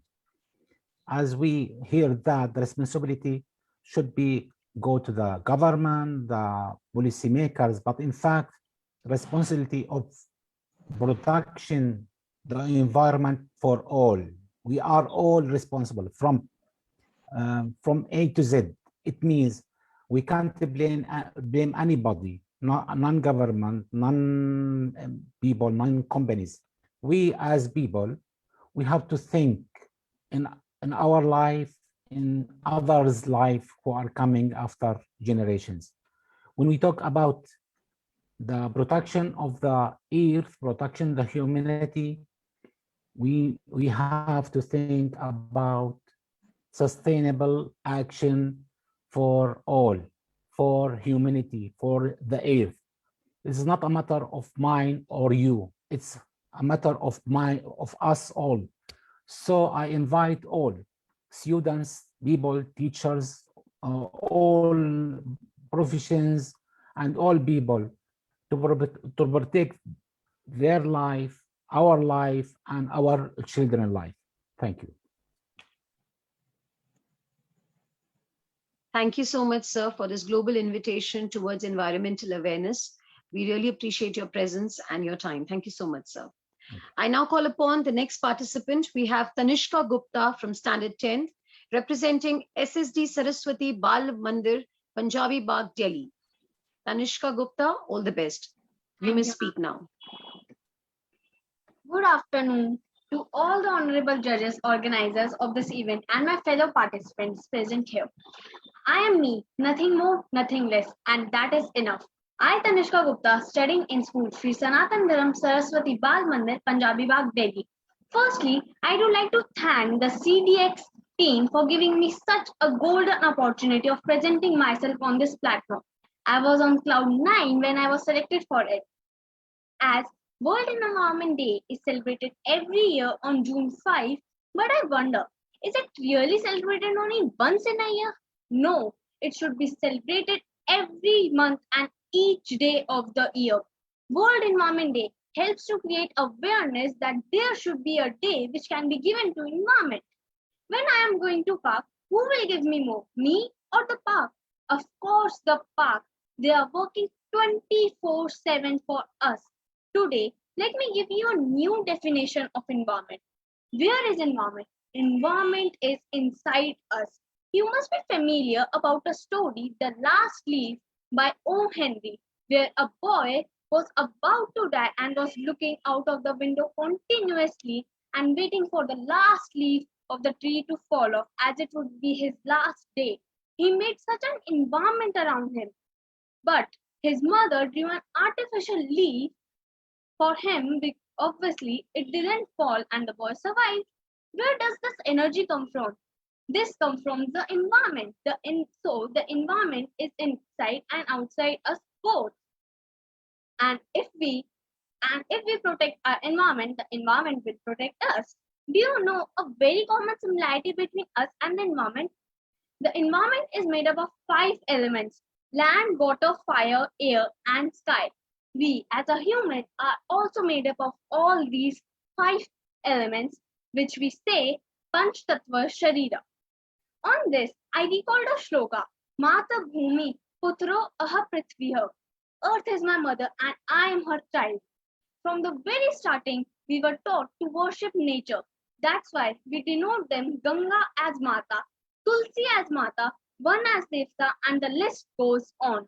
But we have polluted our Mother Earth to such an extent that during this COVID period, we suffer from lack of oxygen.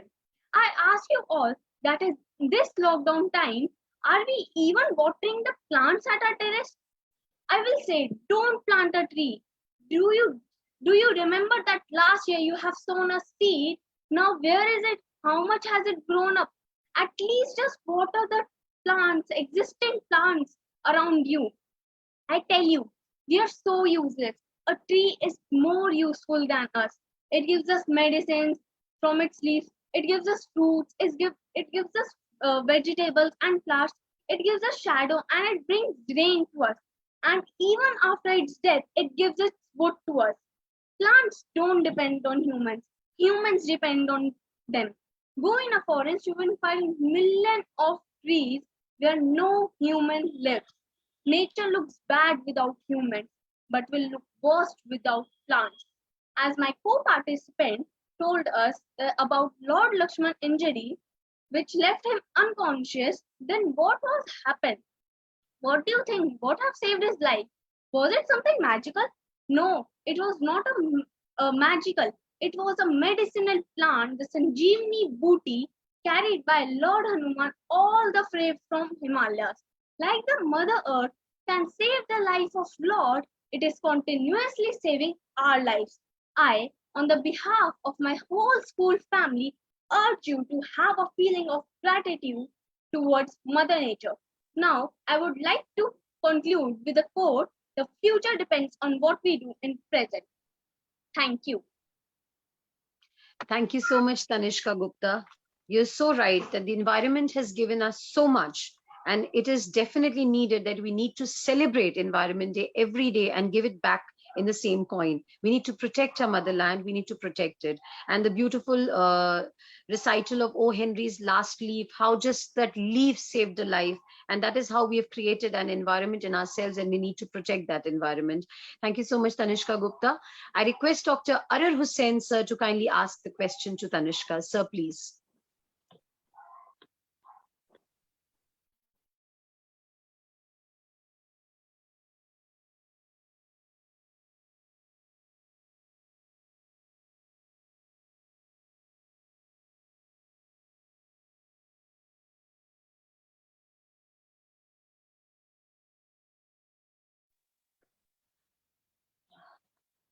I request Arar Hussain, sir, to kindly ask his question to Tanishka Gupta. Tanishka, you have given a statement that plants don't depend upon human. Is it a correct statement?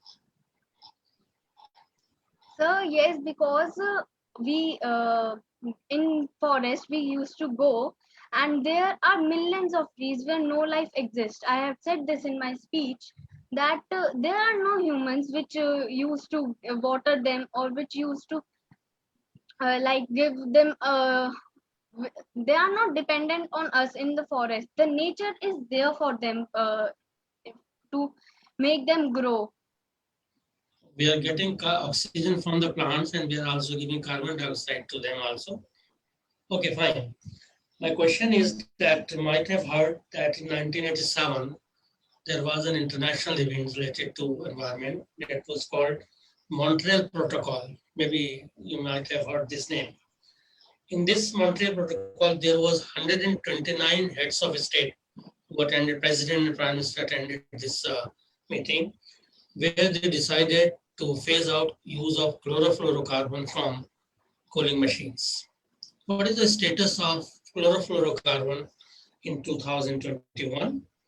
Number two is whether this was the decision for phasing out or developing technology for developed countries was 1995, whereas for underdeveloped countries, the last date was given 2010. Was it a political statement under the pressure of international big houses that you have to replace chlorofluorocarbon? And the developed countries basically develop machines without use of chlorofluorocarbon. They put it in the market and compel underdeveloping countries to purchase that. What is your view on these two questions? First is status of use of chlorofluorocarbon. Second, political pressure in the decision. You got my question? Yeah. Yes, sir. So chlorofluorocarbons, we know that it is releases by air conditioners and refrigerators, and it is due to this chlorofluorocarbons, it is a result of depletion of the ozone layer.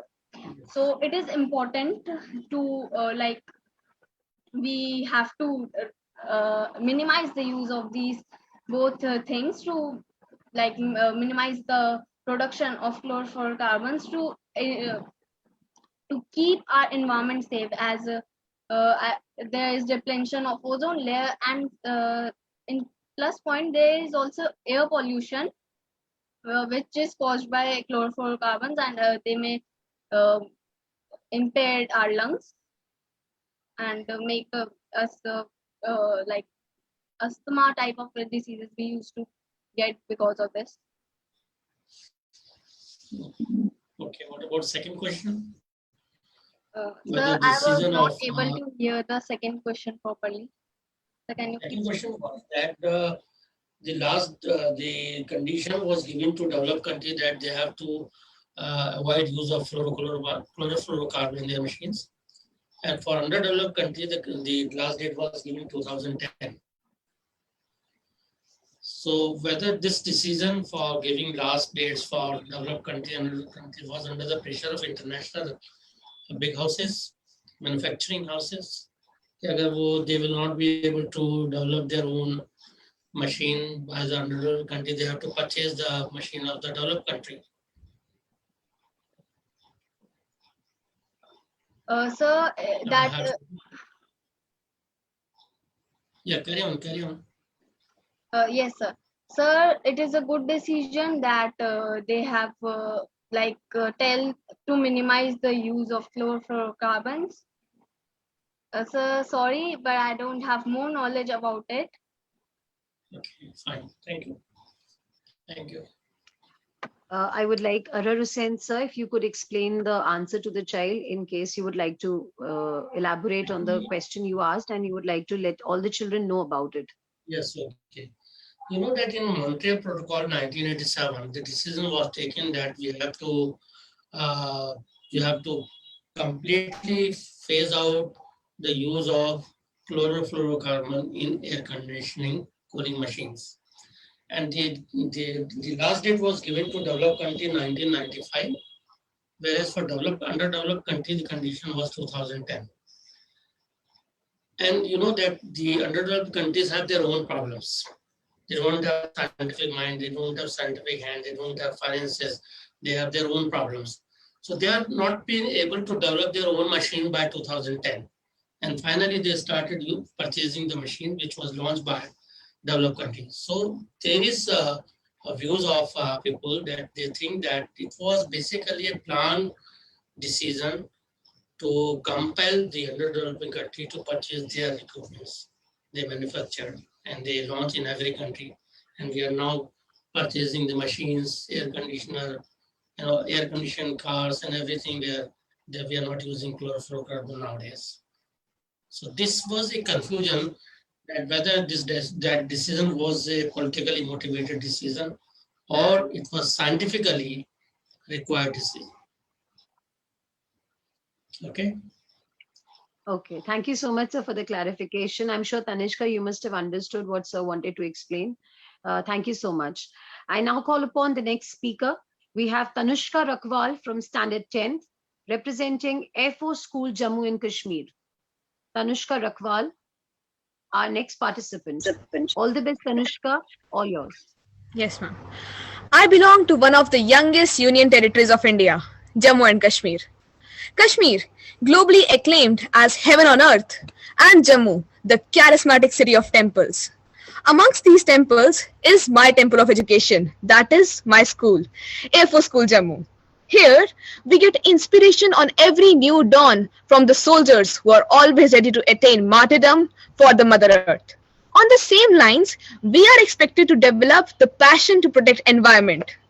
On this significant World Environment Day, I, Tanishka Rakwal, 72% water, 12% earth, 6% air and ether, and 4% fire, intends to ignite all, barring none.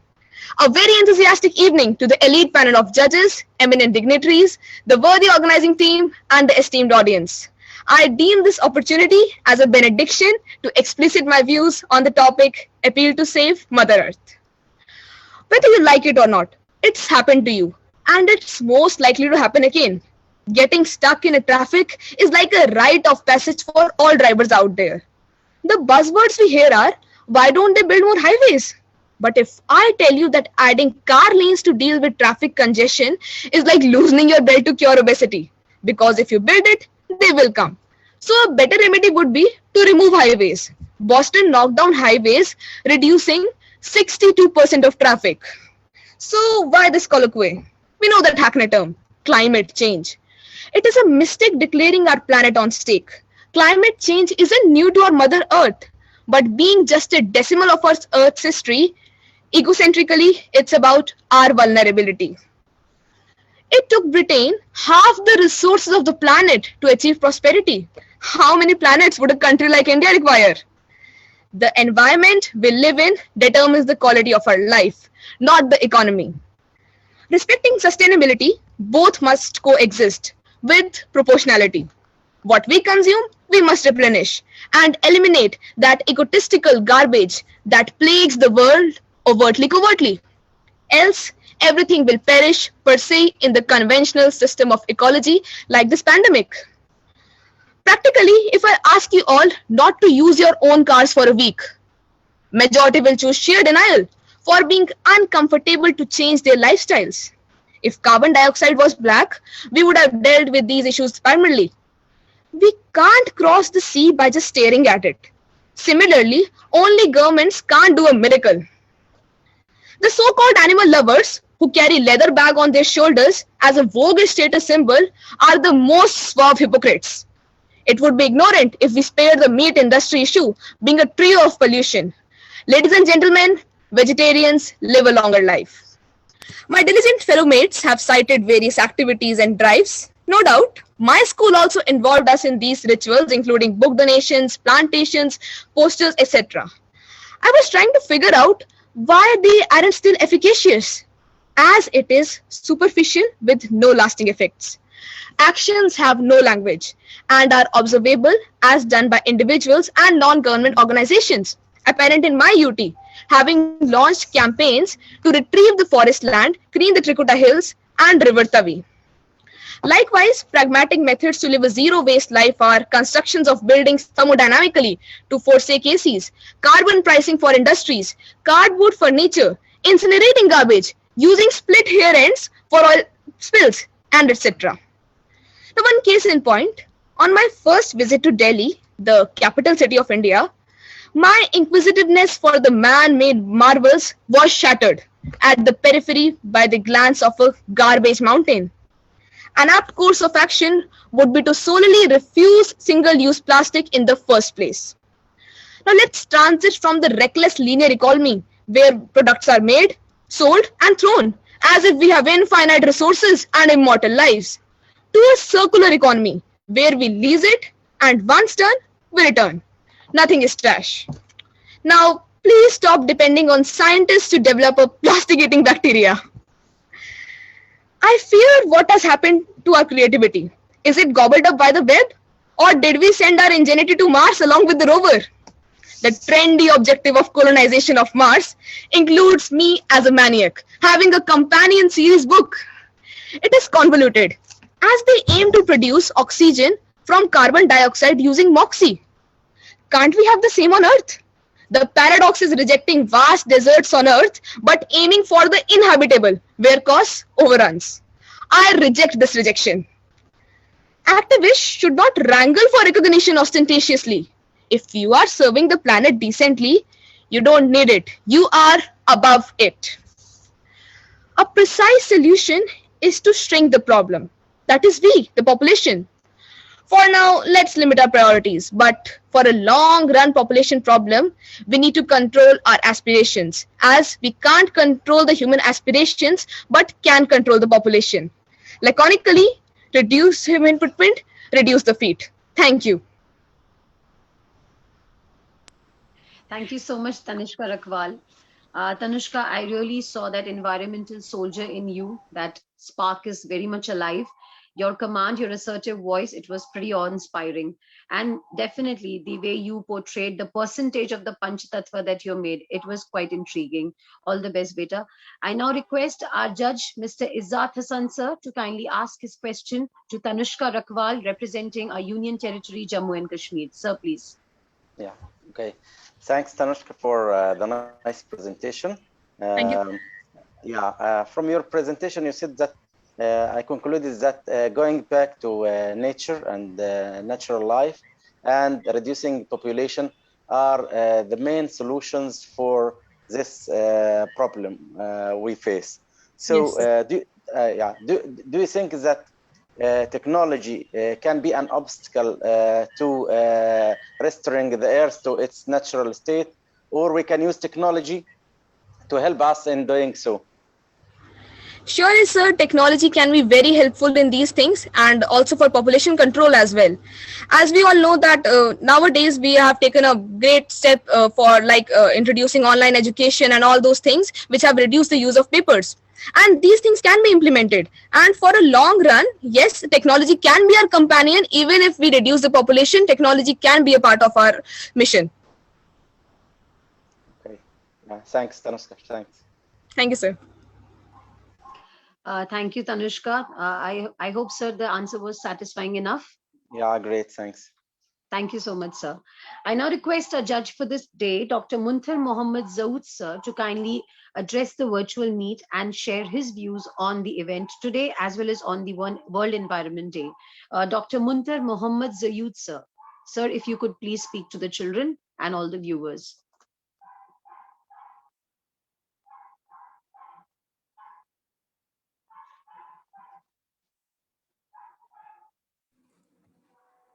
Tanu ma'am, we are unable to get him.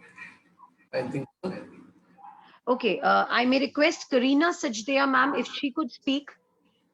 We are waiting to connect to Munthar Mohammed sir. Can we wait? Can I request Karina ma'am if she could speak to the students? Yes, Mumtaz. Okay, yes, we have Munthar sir with us. Yes. First of all, I would like to thank you all for inviting us today here. And I'm really impressed with the presenters and their confidence and their knowledge. It's very nice. But the thing is that why do we celebrate the environment day? The way we celebrate the environment and the rest of the year, we are destroying the environment. Like we also celebrate the Mother Day one day, and the entire year we are shouting, we are fighting with our mothers, etc. Why it shouldn't be the entire year that we have environment days? Why don't we move from writing and saying to doing?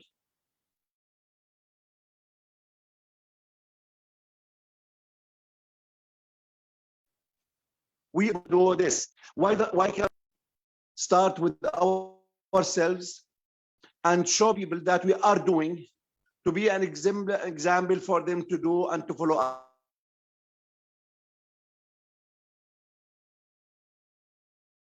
us.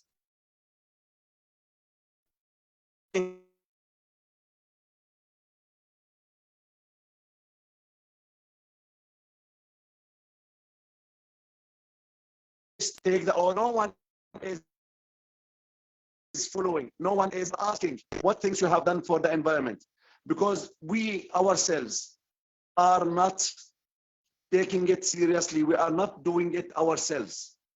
So I believe that we should start doing and not just saying. Thank you very much.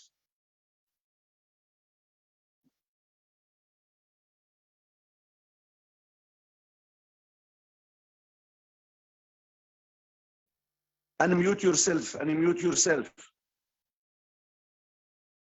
Okay. Thank you so much, sir, for those kind words. I now request our last speaker for the day, Shreya Vinod.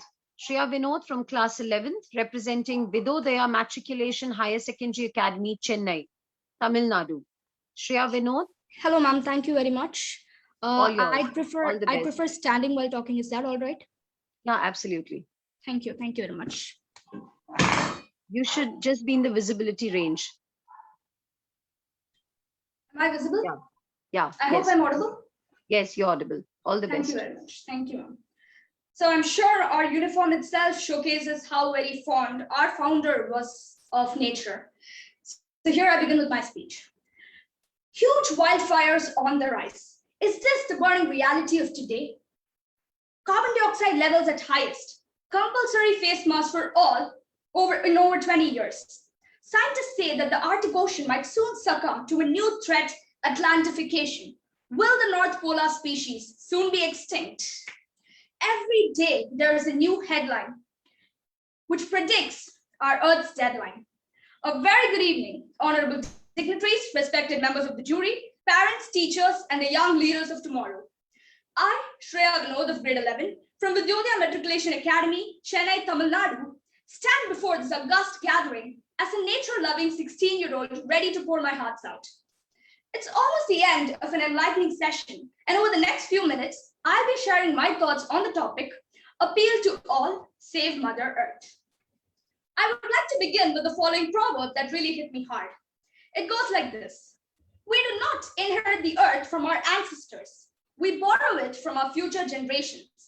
This gains more significance in the present day context, wherein we see that our earth is being destroyed by us at an unprecedented rate. We exploited our planet to satiate our insatiable appetite for development.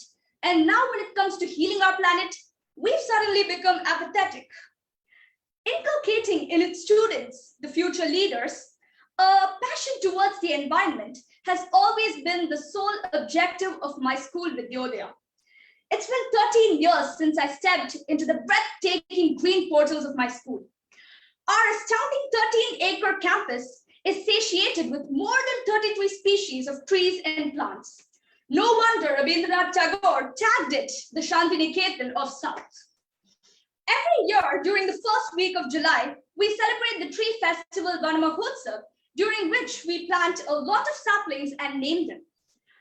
It was in 2017 that we established a kitchen and a herbal garden in our school with the aim of teaching students how organic farming can help nourish our soil. With your service staff and Exnora team helped making the soil fertile by using the organic manure produced in our very own vermicomposting pit. We students helped in sowing seeds and nurturing them. The refreshing fragrance of huge pumpkins, round brinjals, fresh green herbs, and many other appetizing veggies floated in the air and filled us students with positive vibes. Birthdays are those in which you spread love by sharing candies with your pals. But Vidodaya has taught us that you can spread love as well as awareness on environmental conservation by encouraging us to donate saplings on our birthdays. I mean, initially I did feel cheated. I used to question, why would you take away my candy days? But then I realized something very important. As I stand here speaking to you all, I feel that I have a very unique bond with nature, only because my school nurtured and inculcated in me this sense of responsibility towards environment and mankind. Our environment, our extraordinary environment, deserves to be conserved and celebrated each and every day, and not just on World Environment Day. World leaders like American President Joe Biden are leading by example. Biden has made climate change and welfare of the environment one of his top priorities. Who's the real Captain America now? It is natural to feel powerless in the face of massive problems like climate change or global warming. But a more responsible response, understanding the gravity of the situation, is the need of the hour. Companies like Tesla are incredibly showcasing the fact that environment and development can indeed go hand in hand. Considering that a sustainable lifestyle is the need of the hour, let us invest in energy-efficient appliances. Try to reuse one-time use and throw away plastics in any innovative way possible, like how my co-contestant Prana Sharma did. And of course, let us plant as many trees as possible, because it is a scientifically proven fact that a mature leafy tree produces as much oxygen in a season as 10 people inhale in a year. As 18-year-old Swedish climate activist Greta Thunberg rightly said, this is one of those moments where we have to panic and act as if our own house was on fire. Our Earth has a deadline. Let us make it a lifeline. Thank you. Thank you so much, Shreya Vinod. I really appreciate the assertiveness and the body language with which you spoke. Our Earth definitely has a deadline, and let us make it our lifeline. With those words, I request a judge for the day, Karina Sijideya ma'am, to kindly ask her question to Shreya. Karina ma'am, if you could please ask the question to Shreya. She's not there.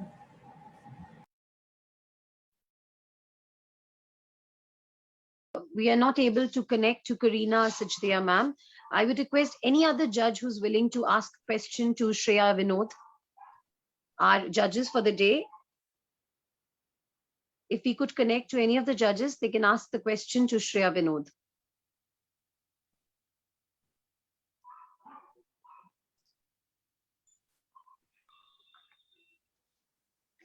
Hello, yeah. Yes. Thank you so much, sir. I request you to please kindly ask a question to Shreya Vinod pertaining to the topic that she spoke about.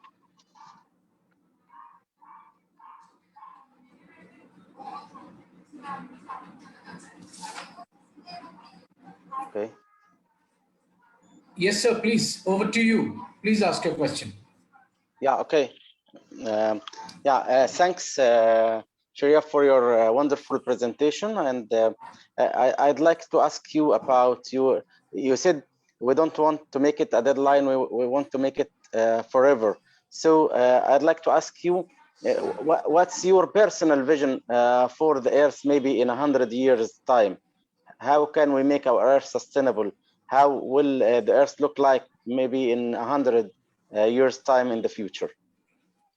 So thank you very much for the question, sir, first of all. So basically, everybody thinks that in 100 years, our Earth will be developed with technology. But we have to understand the fact that, according to me, in my point of view, we have to understand the fact that development is indeed important, but so is our very existence on the only planet that can sustain life. So I think our world in 100 years should be full of trees and plants. So because development, yeah, I agree that development is important, but I feel that our future generations should be able to enjoy the same environment, the same oxygen that we breathe, the same clean water that we drink, and the same land on which we live. And of course, the basic and most fundamental right, the right to live. Actually, so we are in 100 years of time. I think development is important. Development, we can have development, but if you see, for example, companies like Tesla, which produces electric cars, they are proving the fact that environment and development can indeed go hand in hand. So in 100 years, I think we need to develop in such a way that we can have in such a way that our Earth is filled with trees and plants and clean water, and also other developed maybe and also in a developed way. That's it. And also it should also see development in technology. So basically, our Earth should see development in the environment and also development in the technology. That's the thing, sir. Yeah, thanks. It's great. Thanks. Thank you, sir. Thank you very much. Thank you so much, Shreya. Sir, I hope this answer was satisfactory enough. Yeah, great. Thanks. Thank you so much. So here we come to the end of the speakers participating today for the event. I now thank each one of you from the core of my heart, and it was wonderful listening to all the speakers, and it just gives me so much of happiness to see how well informed and how knowledgeable these children are, and how deeply they have gone into the topic and researched so well, and they spoke out with so much of elan and so much of confidence. I bless each one of them. I'm sure there are going to be a couple of winners, but for me, each one of you, and I'm sure for all the judges over here, for all the dignitaries, each one of you is a winner at your own stake. So God bless you all. And with this, I extend my vote of thanks. I would like to take this opportunity to propose my vote of thanks to our honorable chief guest, Mr. Jaswinder Singh Dhillon, our guest of honor, Ms. Madhu Ved ma'am, Mr. Subhajit Mukherjee, our guest of honor for the day, our erudite panel of judges from across the globe, our convener, Dr. Priyadarshi Nayak sir, students from across the globe for making this event a resounding success. My sincere thanks to Almighty God for putting this together and making this event a remarkable one. We got the opportunity to hear the thoughts from students across diverse walks of life, who have surely enlightened our minds and have shown us a new path towards the measures that need to be taken in preserving our environment. My gratitude to all the speakers for sharing their thoughts with us. An event like this cannot happen overnight. The wheel starts rolling weeks ago. It requires a lot of planning and a bird's eye for details. I'm in shorter words for the involvement of our convener, Dr. Priyadarshi Nayak, his entire staff, and his willingness to take on the completion of such tasks. He has been a catalyst who stimulated us to do our best and stand as pillars of strength. I would also like to thank people across the globe who connected with us through this event. We will work in tandem towards bringing a change in our ecosystem and nurturing it so that the future generations can also reap its benefit.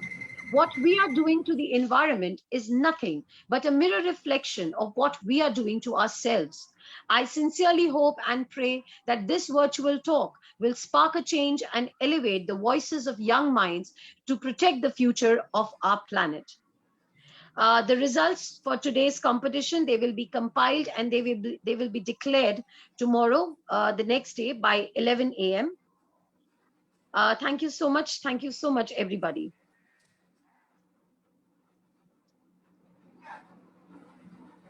Ma'am, I want to ask regarding the sheets. Shall we download them and print them and fill them and send them to you again? Yes. Whether as a PDF or a photo? We will, sir, I will interrupt here. Yes, from the judges, we will be requiring all the compiled sheets. You can send it by today evening by the mail or through. Again, sir, I couldn't hear the last word. So you can send us the result sheet through the mail or through the WhatsApp. On my WhatsApp, you can send it.